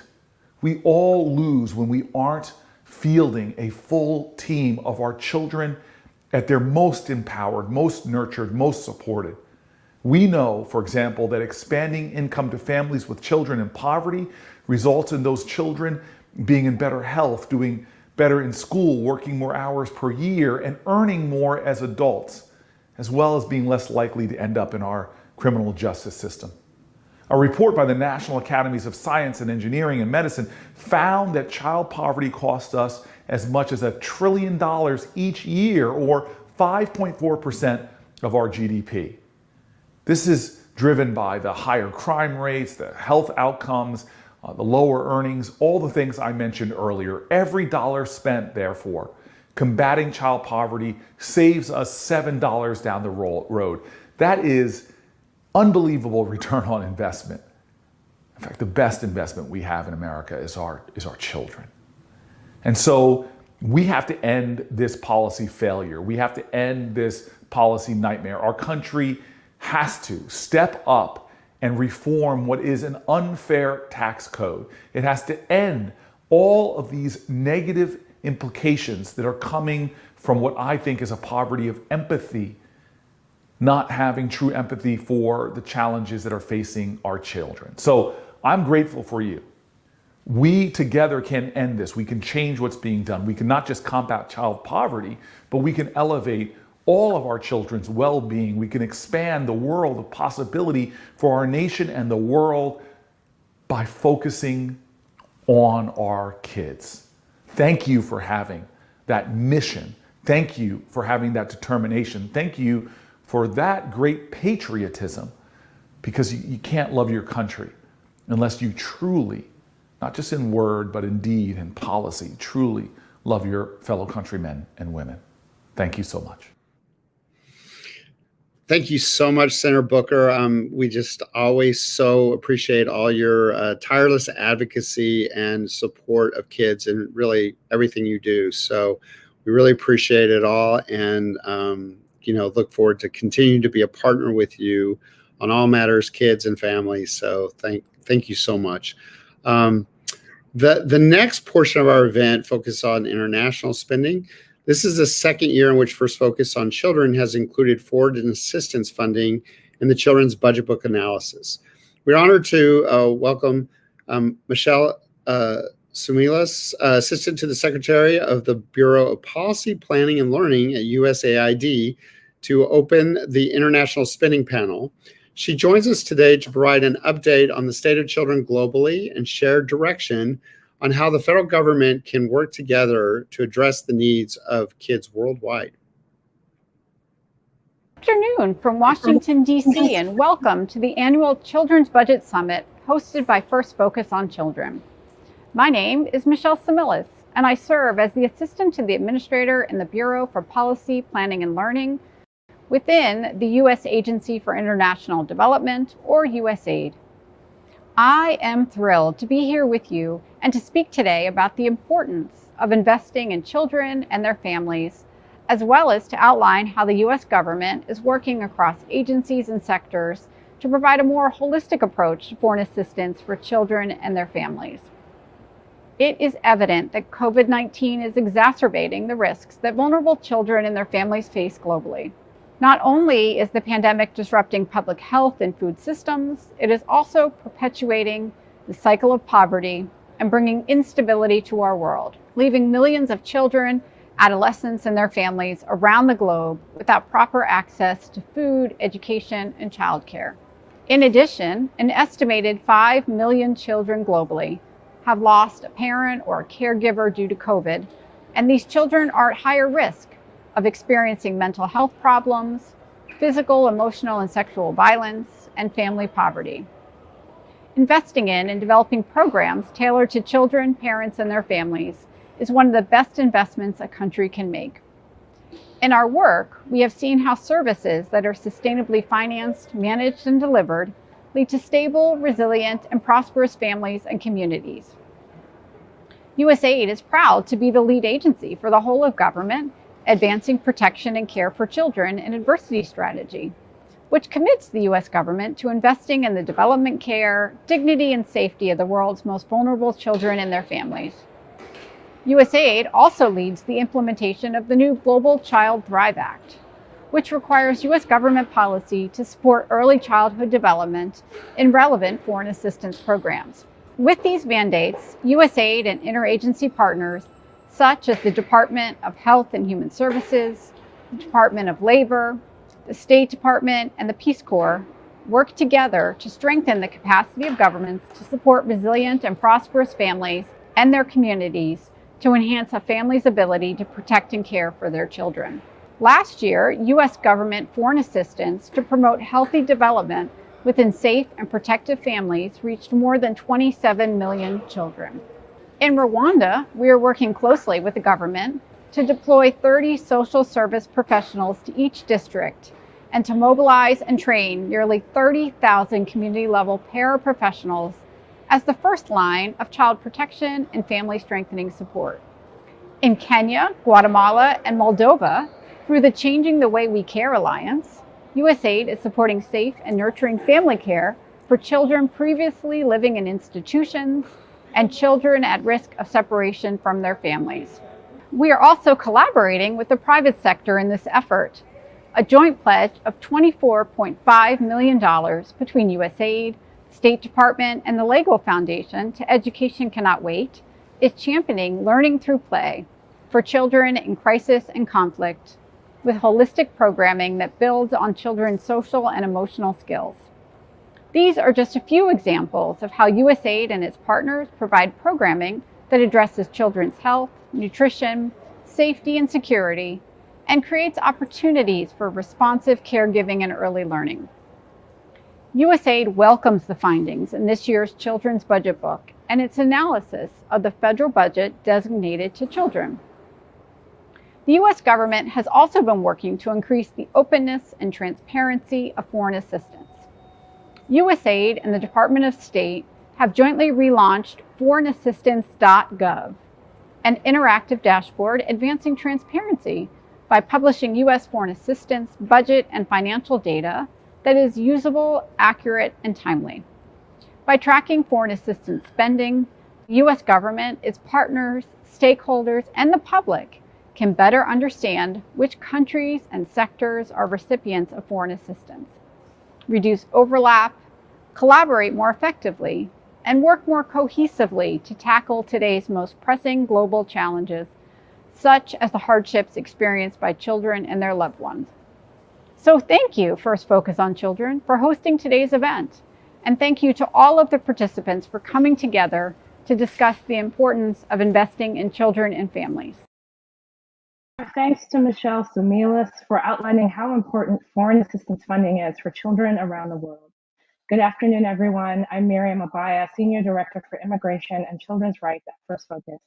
To continue this conversation, I'm excited to introduce to you this panel of experts on international children's policy to discuss First Focus's findings about foreign assistance in this year's budget book. First, we have Kathy Sacco, First Focus's Vice President of International Children's Policy and author of this year's budget book, International Chapter. Prior to joining First Focus, Kathy worked for nearly 8 years at the U.S. Department of State's Office of Children's Issues, shaping and leading policies related to child protection, intercountry adoption, and international parental child abduction. Kathy received her Master of Social Work from Arizona State University. We're also happy to have Andrew McNamee, Interim Senior Manager for Children and Youth at Interaction. Andrew has worked on U.S. government policy related to children and youth for the past 5 years. He is currently managing Interaction's Children and Youth Working Group, which brings together child-focused organizations to advocate for cross-sectoral programs that elevate the needs of the whole child across the course of life. He previously managed policy at Feed the Children, where as co-chair of Interaction's Food Security, Nutrition, and Agriculture Working Group, he advocated to reauthorize the Global Food Security Act. He holds a master's degree in government from the Johns Hopkins University and a Bachelor of Arts degree in political science and international studies from American University. Finally, we are joined by Rachel Clement, who is the project manager for influencing the U.S. government at Child Fund International. Rachel has a decade of experience working with and for youth and in developing policy and leading efforts to promote children's rights globally. She co-chairs the Big Ideas for Women and Girls Coalition and the Interaction Children and Youth Working Group. Rachel holds a master's degree in international development studies from George Washington University and a Bachelor of Arts degree from the University of Colorado. Thank you all for being here with us today. Thanks for having us. Kathy, let's start with you. What Sure. did you find out about foreign assistance for children in this year's budget book? Sure. Thanks, Miriam. As we know, about 30% of the world's population is children, and which is why we're all working to make sure that children receive their fair share to help them meet their full potential over the course of their lives. So in this year's budget book for fiscal year 2021, we spent almost $80 billion, which supported international priorities. That translates to roughly only $7.66 of every $100 spent of foreign assistance to benefit children in some way. In FY 2021, only 0.08% of the entire federal budget was devoted to children abroad. So it's a really low amount. On a side note, we did want to include that we did not add in the COVID-19 funding from the American Rescue Plan Act and supplemental and emergency funding, because at this time it's not possible to know which accounts, directives, or programs that it'll be funding. So we expect to track these funds in next year's budget book. Thanks, Kathy. Rachel, hearing these findings, what was your reaction? What's your reaction? Andrew, let's start with you. Thanks, Miriam. So listening to that, the 30% of the world's population is children, but you have to remember that in low and middle income countries, it tends to be a much higher percentage. And this is one of the reasons why it really makes sense for the US government to focus on children and young people in its programming. If these young people are successful, that bodes well for the future success of the countries in which they live. Given what we know, given the high percentage of young people in low and middle income countries, it's really unfortunate to know that it's such a small percentage of US funding that goes to programs targeting them. I think we all know that there's issues with generating baseline data on how much funding goes to children and youth. But that just indicates the need to not only explicitly have programs targeted at children and youth, but also to ensure that we're collecting data on how well the young recipients are being served by these programs. The programs are spread over several appropriations accounts and agencies, and it makes collecting data difficult. And Rachel, what's your reaction to these findings?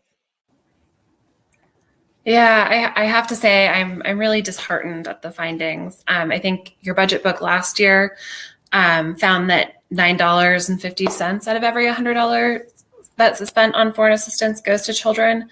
And we know that the effects of the pandemic have just been devastating for children globally. And so holistic funding to address those impacts, both the health and primary impacts, but all of the secondary impacts to their families, communities, education, are just more necessary now than ever. We know that children and youth at home and globally are facing increased violence, sexual abuse and exploitation, food insecurity.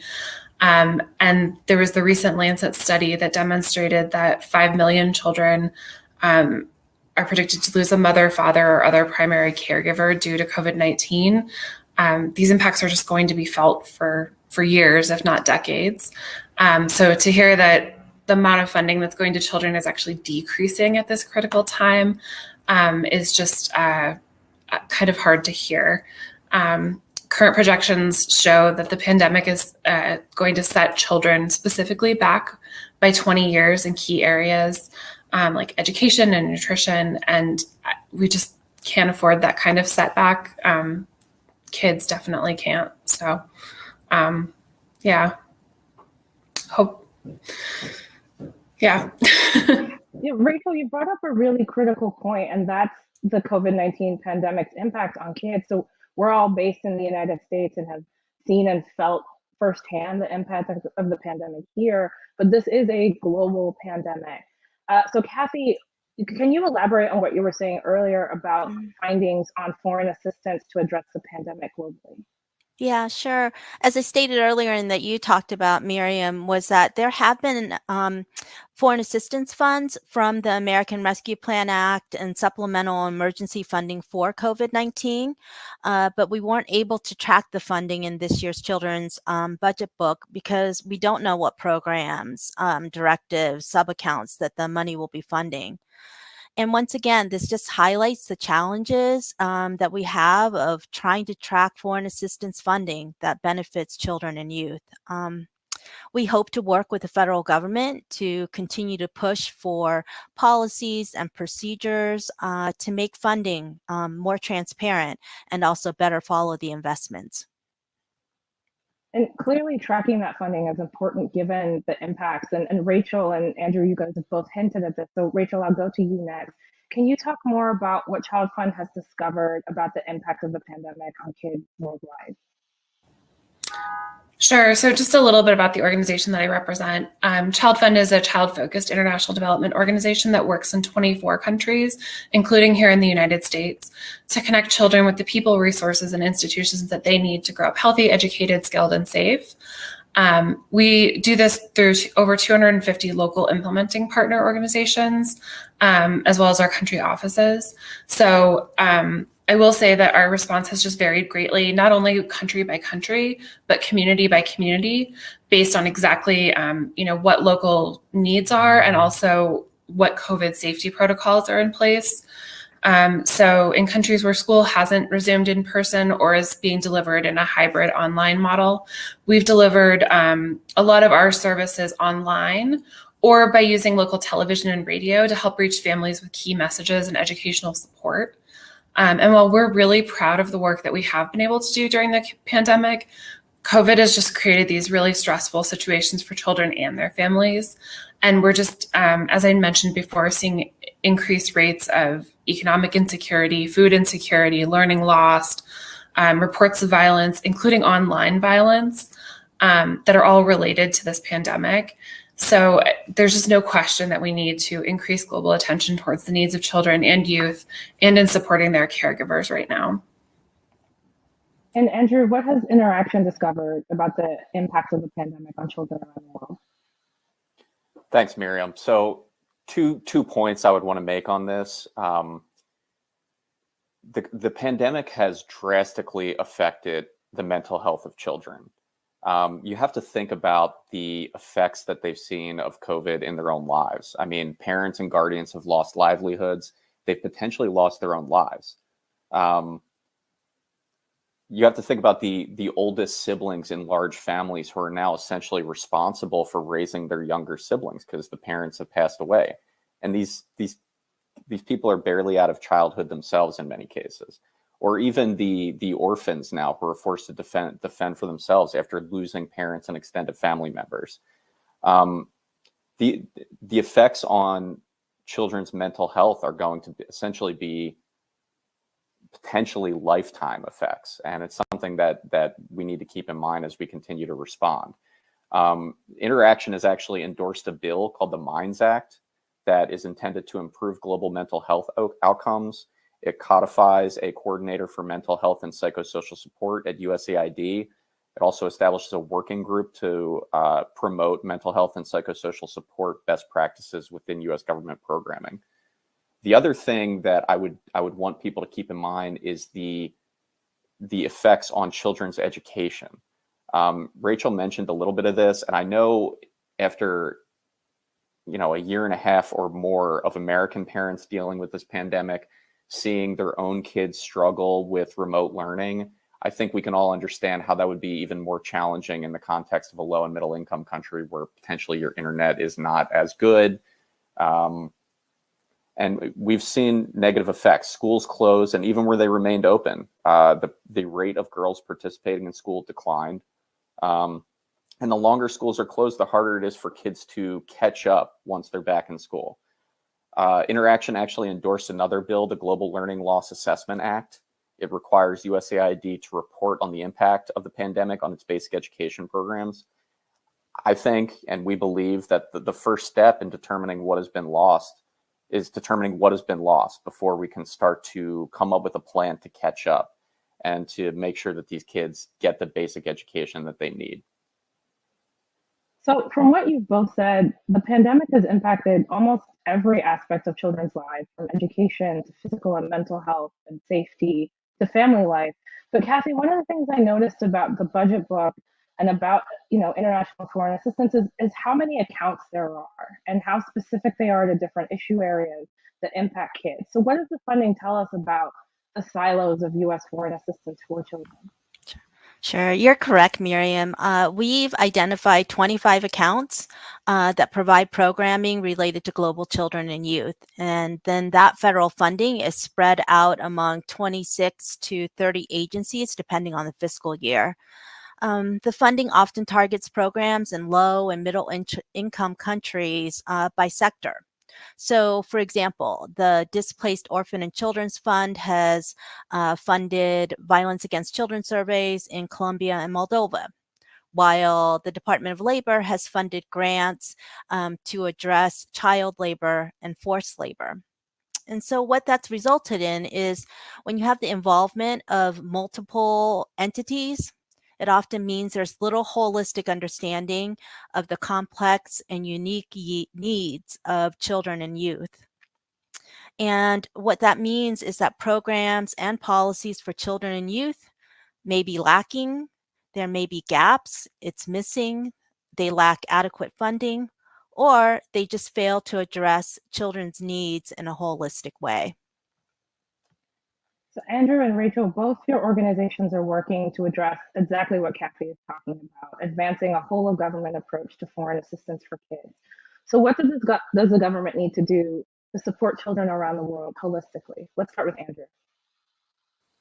Thanks, Miriam. I will say, I think one of the most crucial elements, if you look back on previously successful cross-sectoral whole of government efforts, the most important thing is administration leadership.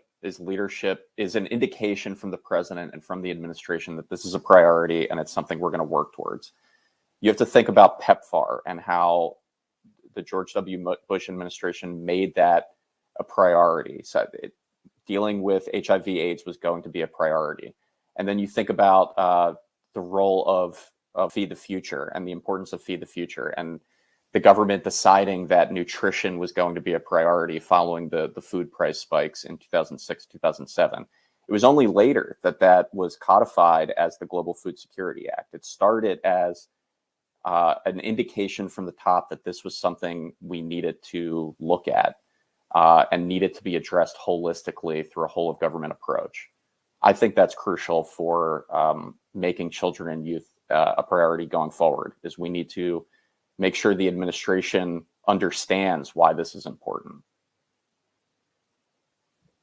Thanks, Rachel.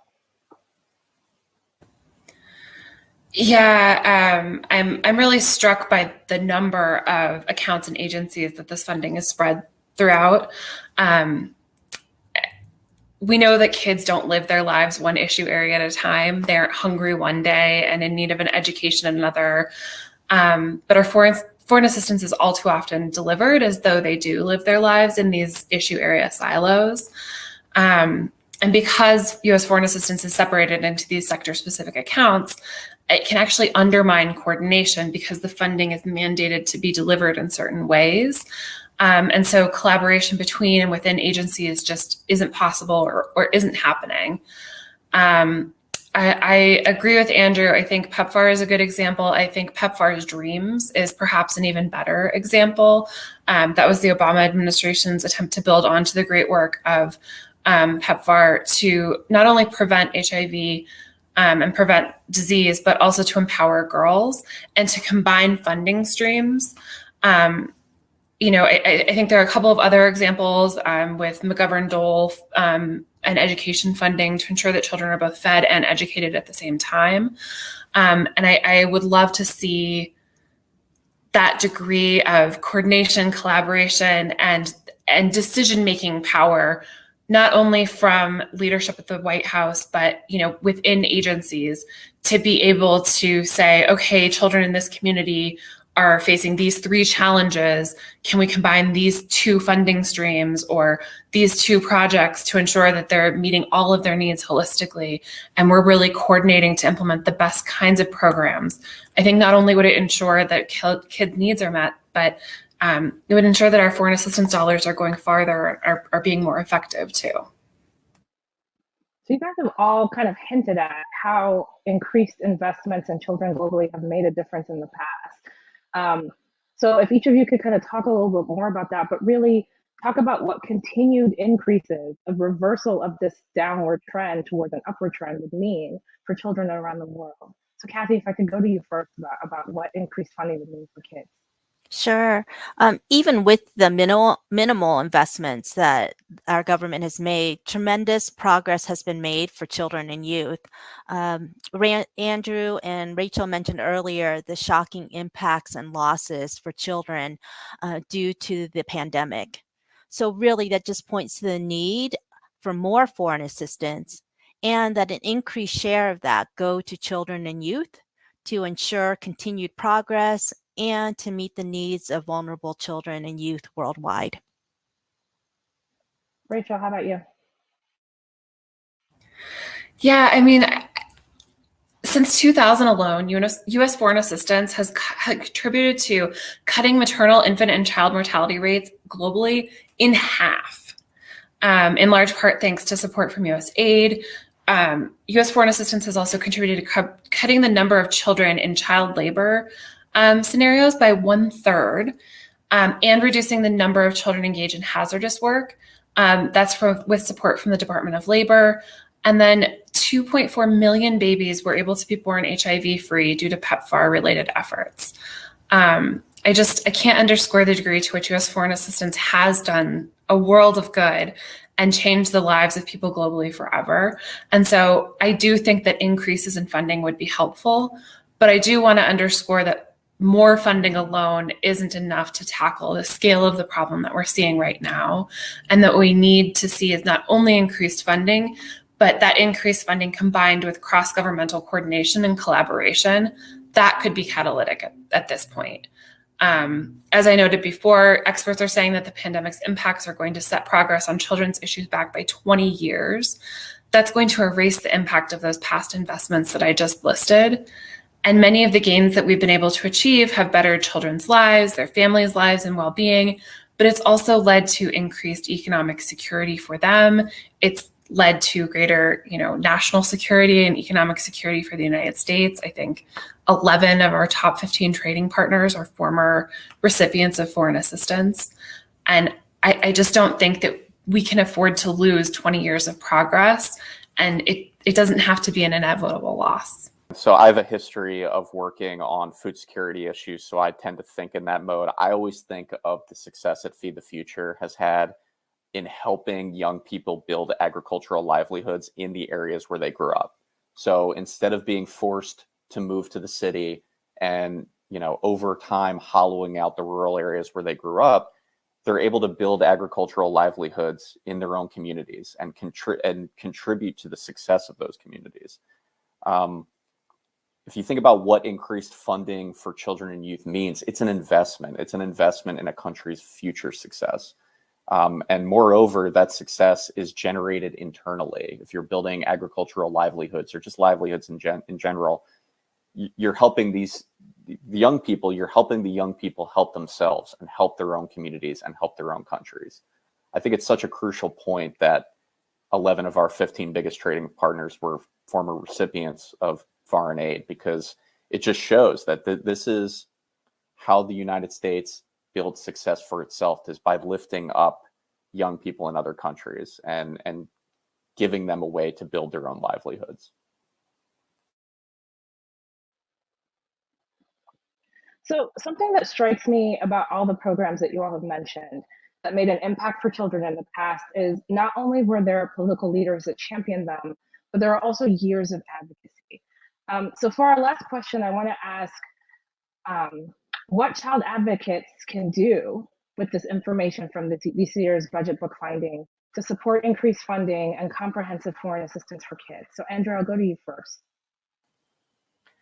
Thanks, Miriam. Appreciate that. I would highly encourage child advocates that are active in this space, that are looking to increase funding and comprehensive foreign assistance for kids, to engage USAID and its operating units. And that means contributing to whatever strategy updates that may be underway. I know at Interaction, we've contributed to the Children in Adversity strategy update and the Youth and Development strategy update. USAID, the folks at USAID understand the importance of comprehensive programming for children and youth. We have allies within the agency. There's an agency youth coordinator who understands this problem, and I speak to him regularly about this issue. I would highly encourage child advocates to engage the youth coordinator on matters related to this, and ensure that the agency priorities align and that we follow that the agency follows the best practices. Thanks. Rachel? Yeah, thanks for that question. I agree. We have some wonderful experts and allies within USAID, state, and a lot of the other agencies that deliver this programming. Right now, Child Fund and the working group that I co-lead is really pushing for OMB and the White House to ensure that the next president's budget request for fiscal year 2023 really reflect children and youth as a foreign assistance priority. At Child Fund, we firmly believe that more holistic funding for children and youth, including and especially funding youth-led groups, could be transformative at this moment, not only for the world's kids, but for all of us. Investments in children and young people represent some of the best returns on foreign assistance investments out there. They help improve people's lives. They help improve public opinion about the United States. They create stable societies, trading partners, enhance our own national security, and most importantly, they ensure that children and youth everywhere are healthy, skilled, educated, and safe. So we are hopeful that we'll see that kind of leadership from the White House. And we join you in that hope. Kathy, how about you? Great. Yeah, as child advocates, we need to be able to hold our government accountable. And one way to do that is being able to track what is being funded and also what is not being funded to benefit children. The budget book is one tool that helps to track funding and also the trends of the level of spending for children. President Biden has said, "Don't tell me what you value. Show me your budget, and I'll tell you what you value." If we truly value our children, then federal budgeting decisions should prioritize children, both inside and outside of our borders. That's a good note to end on. Thank you so much, Kathy, Andrew, and Rachel, for joining us today, but also for your advocacy for children around the world. Thanks. Thank you, Miriam.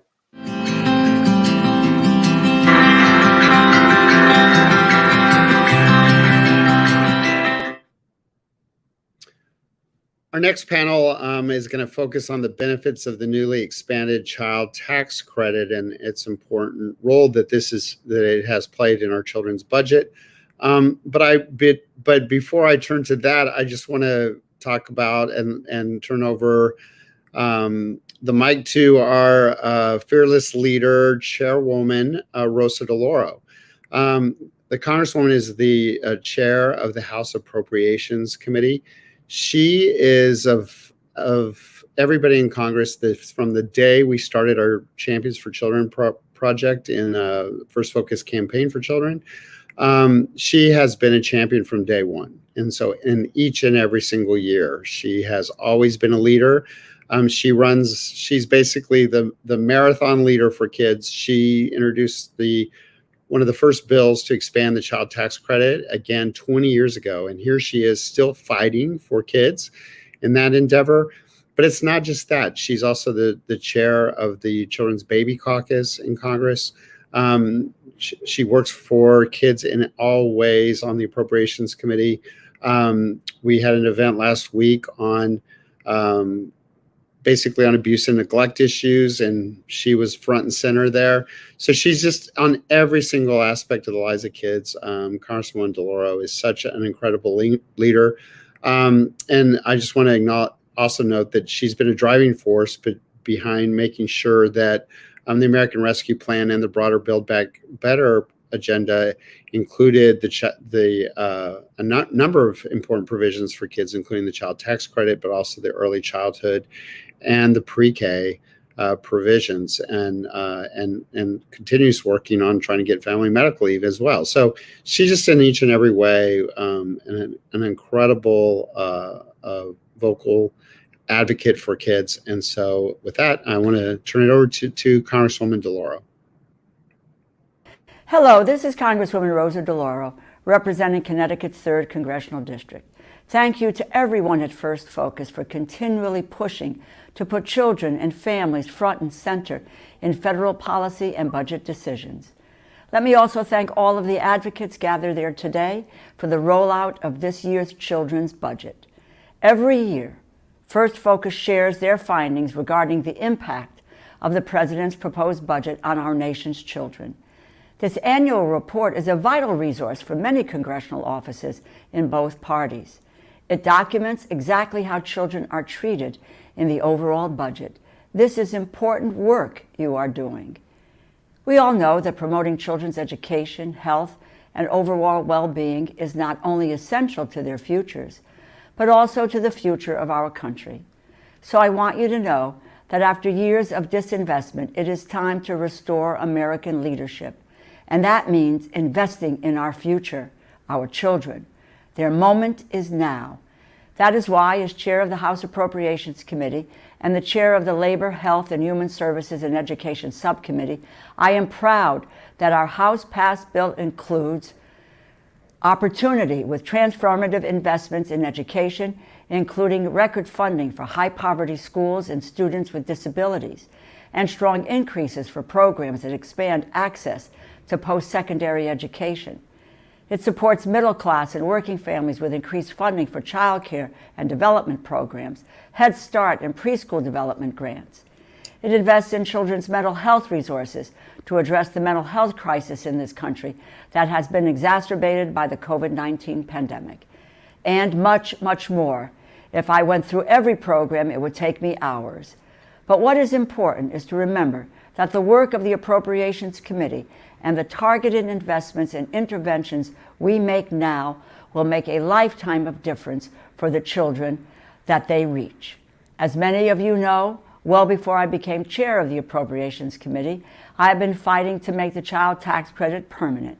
And after the first 4 rounds of the child tax credit, the checks having hit families' bank accounts and mailboxes, it has been incredible to hear from so many about what they have meant to them and their families. It is a new lifetime for the middle class, and it allows us to emerge from the shadows of the pandemic and related economic calamity.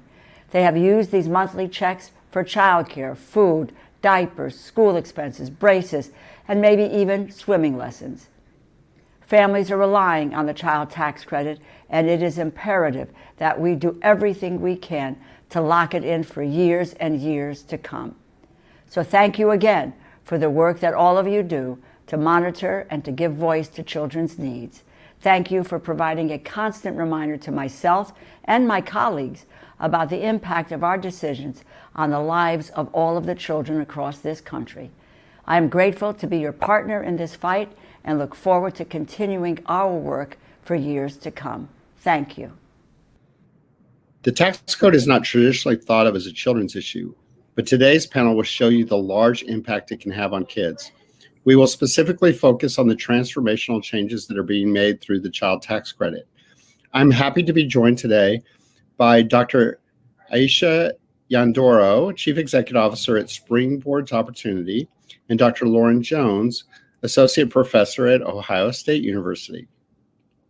Dr. Yandoro, Chief Executive Officer at Springboard Opportunities, provides strategic direct services to residents of affordable housing.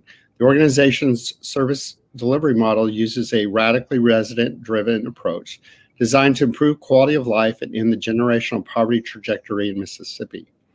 Dr. Jones is a professor, associate professor of consumer sciences at in the Department of Human Sciences and the John Glenn College of Public Affairs at The Ohio State University. Dr. Jones conducts quantitative policy-based research on child and family well-being, especially in the areas of consumer protection, social policy, and health. She's an expert on the child tax credit as well. So thank you both for joining us and welcome. Thank you so much.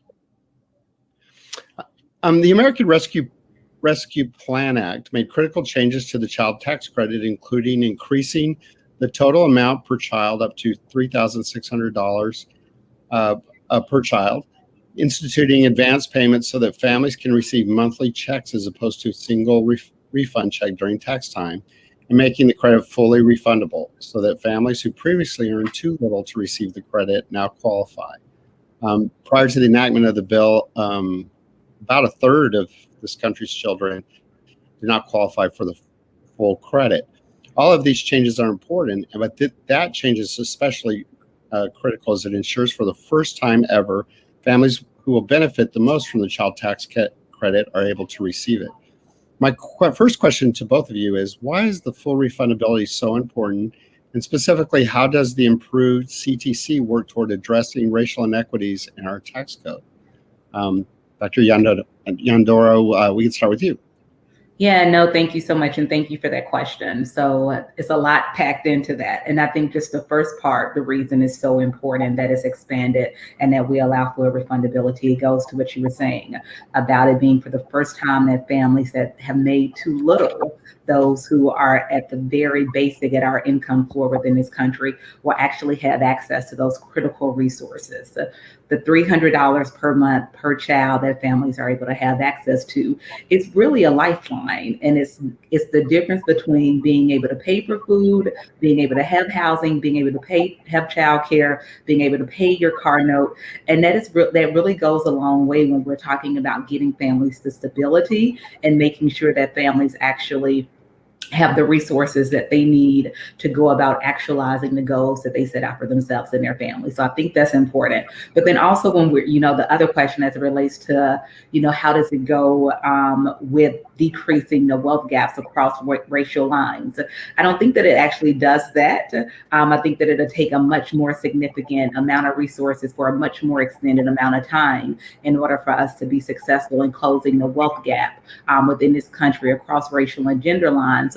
But what it does, like I said earlier, it provides for families who are at the very bottom of our income floor. It allows them the stability. It allows them the ability to plan. It allows them the ability to take care of the needs for themselves and their families. And that's significant. That's a lifeline. Dr. Jones? Yeah, I completely agree with what Dr. Yandoro was saying. And I'll just kind of add a little bit more detail about what exactly it means for a tax credit to be refundable. So, when a tax credit is refundable, it means that a family can access the amount of the credit, even if they don't owe taxes. And so that's really why this change in the structure of the credit to move it from a non-refundable to a refundable credit really is going to disproportionately impact and benefit the lowest earning families. So these are the families who don't owe taxes. When the credit was non-refundable previously, it would mean they didn't get any of the value of the credit. So, that's kind of the big reason why this change to refundability is so important, because it means that the lowest earning families are now getting that money monthly. As Dr. Yandoro was saying, this is going to be a huge game changer for them in terms of being able to meet those bills on a day-to-day basis. I have some work on the earned income tax credit, which is the other kind of large tax credit in the United States that benefits low-income families with kids. The earned income tax credit is fully refundable, but it's given out in a lump sum at tax time. And so, one point Dr. Yandoro was making, which I will echo, is that, another really big important change here is that a portion of the child tax credit is going to be given out periodically. My research on the earned income tax credit suggests that, because with the earned income tax credit, because families need to wait until tax time to get that lump sum, they're using other types of, high interest credit and things like that to make ends meet throughout the rest of the year. So the child tax credit, the new expanded child tax credit, is really going to come in and help families, meet their monthly budgetary requirements. It's going to help them reduce their use of high interest credit, which is, good for everyone. It means that more of the money from these credits is staying in their pockets rather than going to interest payments. Yes. Dr. Jones, your research was recently cited in a letter sent to congressional leadership, signed by over 400 economists, encouraging Congress to extend the CTC provisions, the improved child tax credit. Can you tell us about the findings of your research and share a little more about the overall economic impact the CTC can have?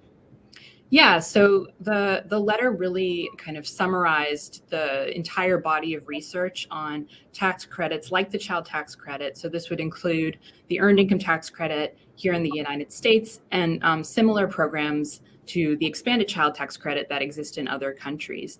Overall, the letter really kind of made the case that expanding the child tax credit is sound economic policy because of the fact that it's going to do so much in cutting child poverty.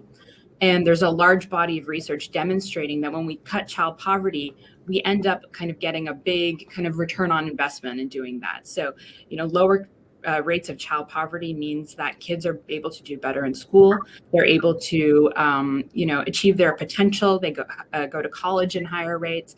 At higher rates, it means they become higher earners when they join the labor force themselves. And so, beyond the obvious kind of ethical import of that, and import of that from a perspective of self-fulfillment and allowing all children to have the opportunity to be self-fulfilled, it also makes good economic policy, because if we help children achieve themselves, it means that later on they're going to be less dependent on social safety net programs like Medicaid, which is very expensive. It means they're going to be contributing more in terms of tax revenue themselves. So the real takeaway of the letter was that the child tax credit expansion is good economic policy. In terms of my research in particular that was cited in the letter, I wanted to just kind of emphasize one point. So the study that was cited in the letter was one that I did on the Canadian child tax benefit. So it's a program very similar to what the expanded child tax credit looks like here in the United States, but it exists in Canada. It has existed for a long time. So because the child tax credit is so revolutionary here in the United States, we need to look to other countries to kind of get a good idea of how families might respond if the expanded CTC is made permanent. And what we saw researching the similar program in Canada was that when we give families, more tax credit, when we expand the generosity of these tax credits, they end up spending the money on things that we think are very important inputs to child development. So, for example, we see spending on food at home go up. We see spending on childcare go up. So things that we think are really important inputs to child development. So it looks like families are spending the money in a way that is going to really benefit kids in the long run. Thank you. So, Dr. Yandoro, I would love your thoughts too on the importance of reducing child poverty. The estimates from Columbia University are that this legislation would cut child poverty by by about half, and that the CTC alone is more than 40% of that cut, or more than is 40% of the of a reduction. So can you tell us too, from your perspective, why is that important for children? I echo everything that Dr. Jones said, and I think it's a hilarious and ridiculous question that we even have to question why we would want to go about reducing child poverty. When we just think about how our ecosystem is interwoven and how so many of the bare basic functions within our society are based on your income, whether it's where you're able to have access to where you live, whether it's your educational system, where it's your access to healthcare, all of those are ecosystems that's woven together. And all of that is quite frankly determined by your tax base. And so allowing kids to live in communities where their parents are making more income allows them to have access to more resources to make their quality of life that much more significant. And that definitely has a long-term impact as it relates to their mental health, their physical health, their education, their long-term standing in society. So it's not just seeing a change right now in this moment in this child's life, but we get to see the impact of that longevity over their lifespan. But I also think it's important because we get to see the generational impact of that as well. Data shows that kids that live in poverty are more likely to have kids that live in poverty, and we end up creating this cycle that can't be broken. But if we are able, through the tax credit, to eliminate poverty for children by 50%, that means that 20 years from now, that's also 50% less kids living in poverty. And it really is about breaking that cycle. So I think all of that is important. But I also think it's important to talk about how having an opportunity for kids to be exposed and have access to other supports outside of their community and expand and taking them out of poverty is important as well, because it allows kids the opportunity to dream and have joy and really think about a future beyond what may have been their parents or their grandparents' reality. And that's important as well. That is significant. So much of what we've been talking about with the child tax credit is how, the consumer sovereignty aspect of it, how it allows parents to buy more things, how it will affect the healthcare and mental health of kids. But the other aspect of that as well is what it shows and allows kids to see as some possibilities for their lives and for their future.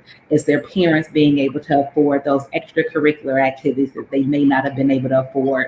And that opens the kids up to another world of possibilities. So all of those pieces are important. And this idea that we have to go about convincing individuals that having a world without child poverty can be a reality and is something that we all should strive for, I think it's problematic, and it just is perplexing to me that we have to fight that fight and that we have to convince individuals that this is a good idea. It actually makes me want to question, and I asked this to a politician, I was like, who hurt you? Why don't you want kids to have access to a better quality of life? Because I really do think we have to get to the heart of the matter. So, yeah. Yeah, we definitely agree. I mean, we've been fighting this fight for many years, and it's very, I agree, it's very perplexing. I wanted to follow up with you on your organization launched the Magnolia Mothers Trust in 2018, which is a very innovative project, which provides $1,000 cash on a monthly basis to low-income mothers in Jackson, Mississippi. Can you share with us what you've learned from this program and how those findings could be applied in support of making the child tax credit permanent? Yeah, no, definitely. And thank you for that question. So the Magnolia Mothers Trust is one of my favorite things to talk about. We launched the Guaranteed Income Project in 2018, really centering the needs of extremely low income Black mothers into the conversation around equity and economic liberation. It provides $1,000 a month, 12 months, no strings attached to cash to extremely low income Black mothers. On average, the mothers that we work with make less than $11,000 annually. So we are in essence doubling their income. And we also open 529 accounts and seed those accounts with $1,000 for each kid of a Magnolia mother. And when we started this work in 2018, it really was innovative and radical, and folks were like, you just can't give individuals money. You have to, make sure that they are spending the money on XYZ. And, we pushed back on all of that. It was like, this narrative that we have created around poverty and deservedness and moralism is a narrative that we reject. We have been implementing our social safety net in the current iteration of being punitive for the last 40, 50 years within this country, and we have not pushed the needle on poverty. Mothers told us exactly what it was that they needed, and we chose to listen, and that was cash without restrictions, not a voucher, not a subsidy, just cash for them to use as they see fit to address the needs of their families. And what it is that we've learned is that moms are doing just that. Spoiler alert, what we learned is that when you give people money, they go about taking care of their business. They go about having healthier meals. They go about getting out of debt. Our first year when we started this work, collectively, over $10,000 in punitive debt was repaid by mothers. And that's significant because we never talk about the policies that are in play that make it virtually impossible to get out of poverty within this country. And we also never talk about the policies that are in play that, quite frankly, prey on poor individuals, is what Dr. Jones was saying earlier about the high interest loans that a lot of families have to take out if they don't have month-to-month income. So we saw families, getting out of debt and actually having savings and not have to rely on those predatory loans anymore in order to make ends meet. We saw families being able to pay for the extracurricular activities for their kids. We saw moms being, for the first time, actually having choice as it relates to the jobs that they were able to take and whether or not they were able to look for higher employment opportunities because they could actually take off work and go to job interviews. I remember one of our moms I think it was our first year, one of our moms, Zakia, mentioned to me that for the first time she was able to take off work when she was sick because she knew that even though she was working an hourly job where she did not have paid leave, which is problematic, that she could take the time off and she could miss those hours because she would have the resources necessary to still make sure that her bills were paid. So we're seeing all of that. We're seeing the key data as it relates to what families are able to pay for and how they're able to thrive. But we're also seeing, which I think is a much more important data point, we're also seeing how folks are able to show up with joy. That for the first time for so many of our moms who have defined themselves as simply being mothers, they're defining themselves as individuals and they're planning for their futures, not just for their kids' futures. And I think that's significant.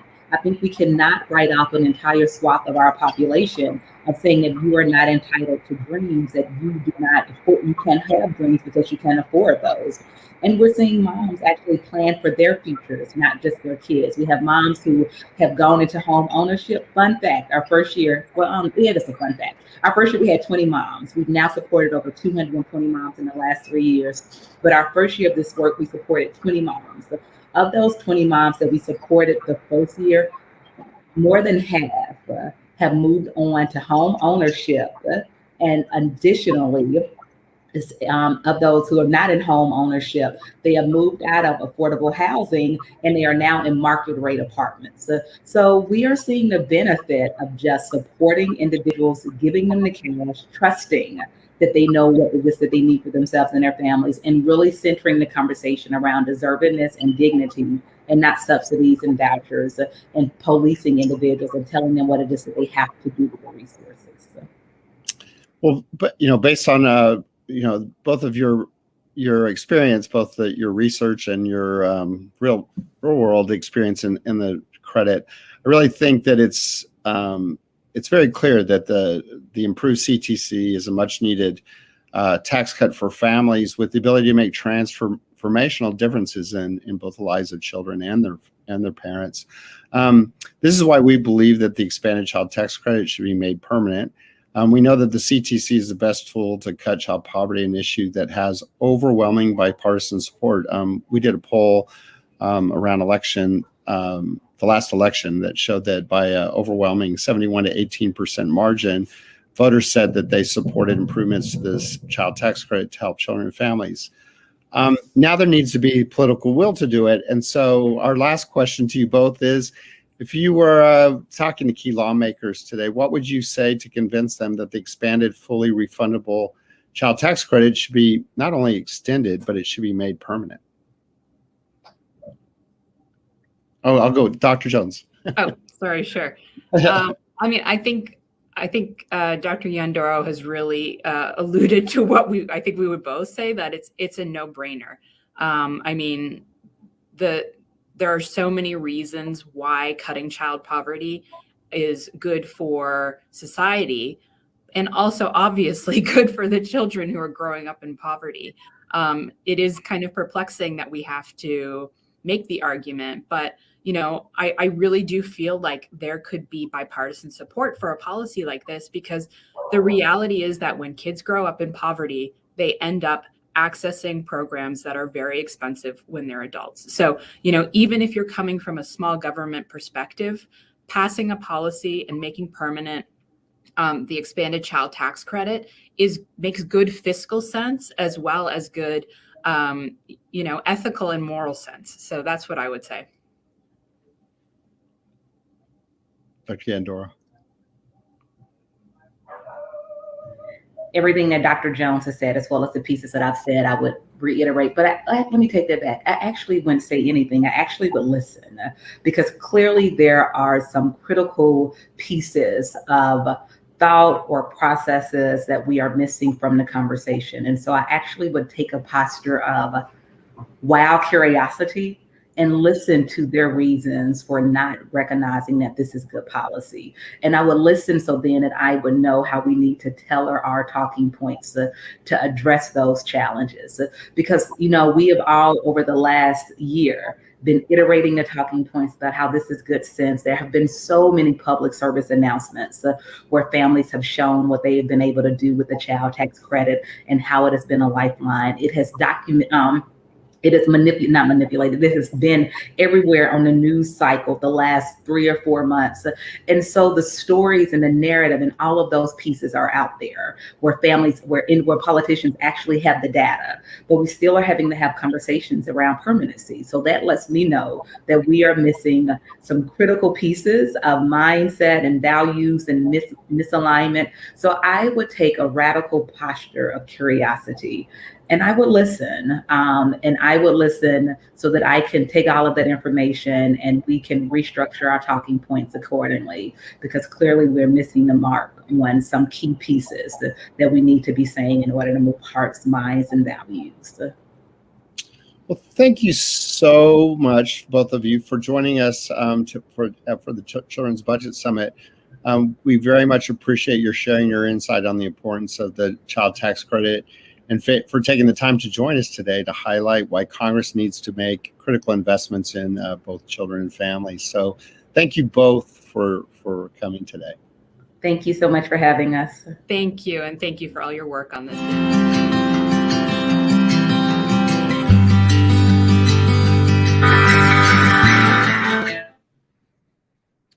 Our final speaker has been a 10-year running champion for children, and I also just want to say she's a personal mentor to me. My first year working in the United States Senate was 1993, and she was elected that year. And just a few years later, there was an effort to basically block grant the Medicaid program and substantially reduce funding for it. And Senator Patty Murray was a huge leader on the Senate floor to fight that effort. It would have disproportionately harmed children and their health care, and she did not stand for that and vigorously fought that. And she's just been an amazing supporter of kids throughout her entire career. As chair of the Senate Help Committee and chair of the Appropriations Committee Subcommittee on Labor, Health, and Human Services and Education, Senator Murray's leadership for children has been incomparable. She's an incredible champion for kids. And as Congress finalizes the reconciliation package, we know that Senator Murray is working diligently to ensure that kids remain a priority. So thank you, Senator Murray, for joining us today and being our final speaker. We really appreciate all you do for us. Hi, I'm Senator Patty Murray, and I'm so glad to join you all for this year's Children's Budget Summit.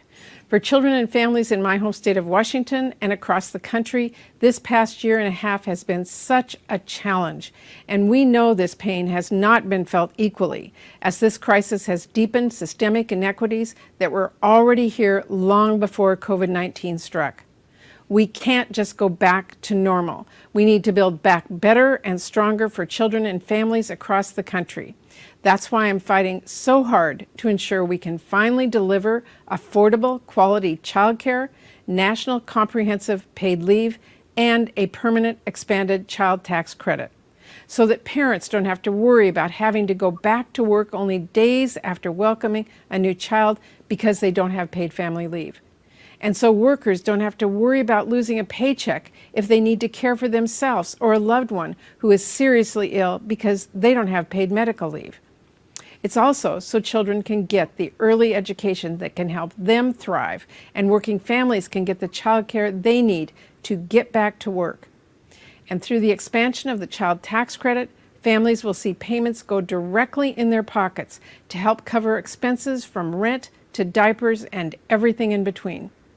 Children and families have their world turned upside down by this pandemic, and they are counting on us to get this done.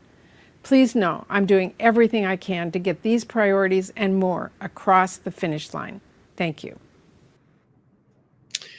Thank you, Senator Murray. We really appreciate all your leadership. And also, just to close today, I really want to thank everyone for joining us today at the 2021 Children's Budget Summit. I hope the information we provided is of use to you all, really helping us track what's going on at the federal level and making sure that we can hold members of Congress and accountable for really making children a priority. I think that one of the things if I leave you with anything, it's that, when it comes to advocating for kids, it really takes four major things. It takes data. And so the children's budget is an example of that. But you heard all the evidence today of why it's important to reduce child poverty, why it's important to invest in early childhood and childcare, family medical leave, child health, et cetera, right? So all those things, we have, as child advocates, we have to lead front and center with data and the rationale for taking action. Other policy issues or organizations don't necessarily have to do that because they bring to the table power and influence. Kids don't vote. They don't have lobbyists and political action committees. So we have to start first and foremost with data. The second is really bringing policy solutions to the table. You heard a lot of those today. And we're all working together. I think that's been a huge change in the child advocacy community in recent years. We all worked mostly in silos, and that work must happen. But I think you can see today that we're all, joining hands in a more powerful way to really make a difference for kids. And then, building will. And you saw today enormous champions for kids in academia, in the advocacy world, in the nonprofit sector, but also on Capitol Hill, and what they're all doing to really make a difference for kids. And then last is taking action. And so we would encourage everyone.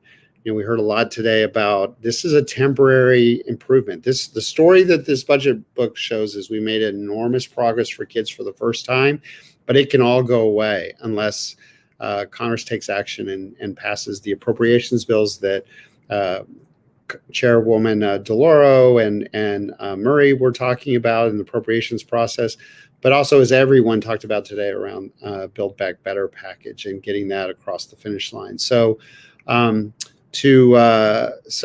with that, I want to thank all our guests today, particularly our keynote speaker, HHS Secretary Javier Becerra, and our incredible champions for children in Congress, including Senators Cory Booker, Patty Murray, Chris Van Hollen, and in the House, Congresswomen Rosa Delauro and Barbara Lee.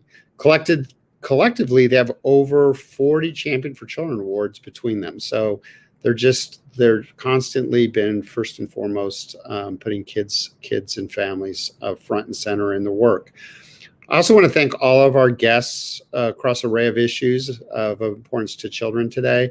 They all highlighted the importance of making investments in children and how important it is to the future of children, but also to our nation. And last, I really want to thank our partners and funders. who make any and all of this work possible. So special thanks to the Wellspring Philanthropic Fund, the Oak Foundation, GHR Foundation, the Robert Johnson Foundation, and our two original founding partners at the David and Lucille Packard Foundation and the Annie Casey Foundation. So thank you all for joining us. And again, if please download our book and reach out to us if we can be of any help. And you can see there's the website, www.firstfocus.org/children's budget 2021. If you have any questions or need additional information, please reach out to us. And we urge you all to keep making kids front and center of your work and your focus. So thank you so much, and appreciate everyone's attendance today at the 2021 Children's Budget Summit.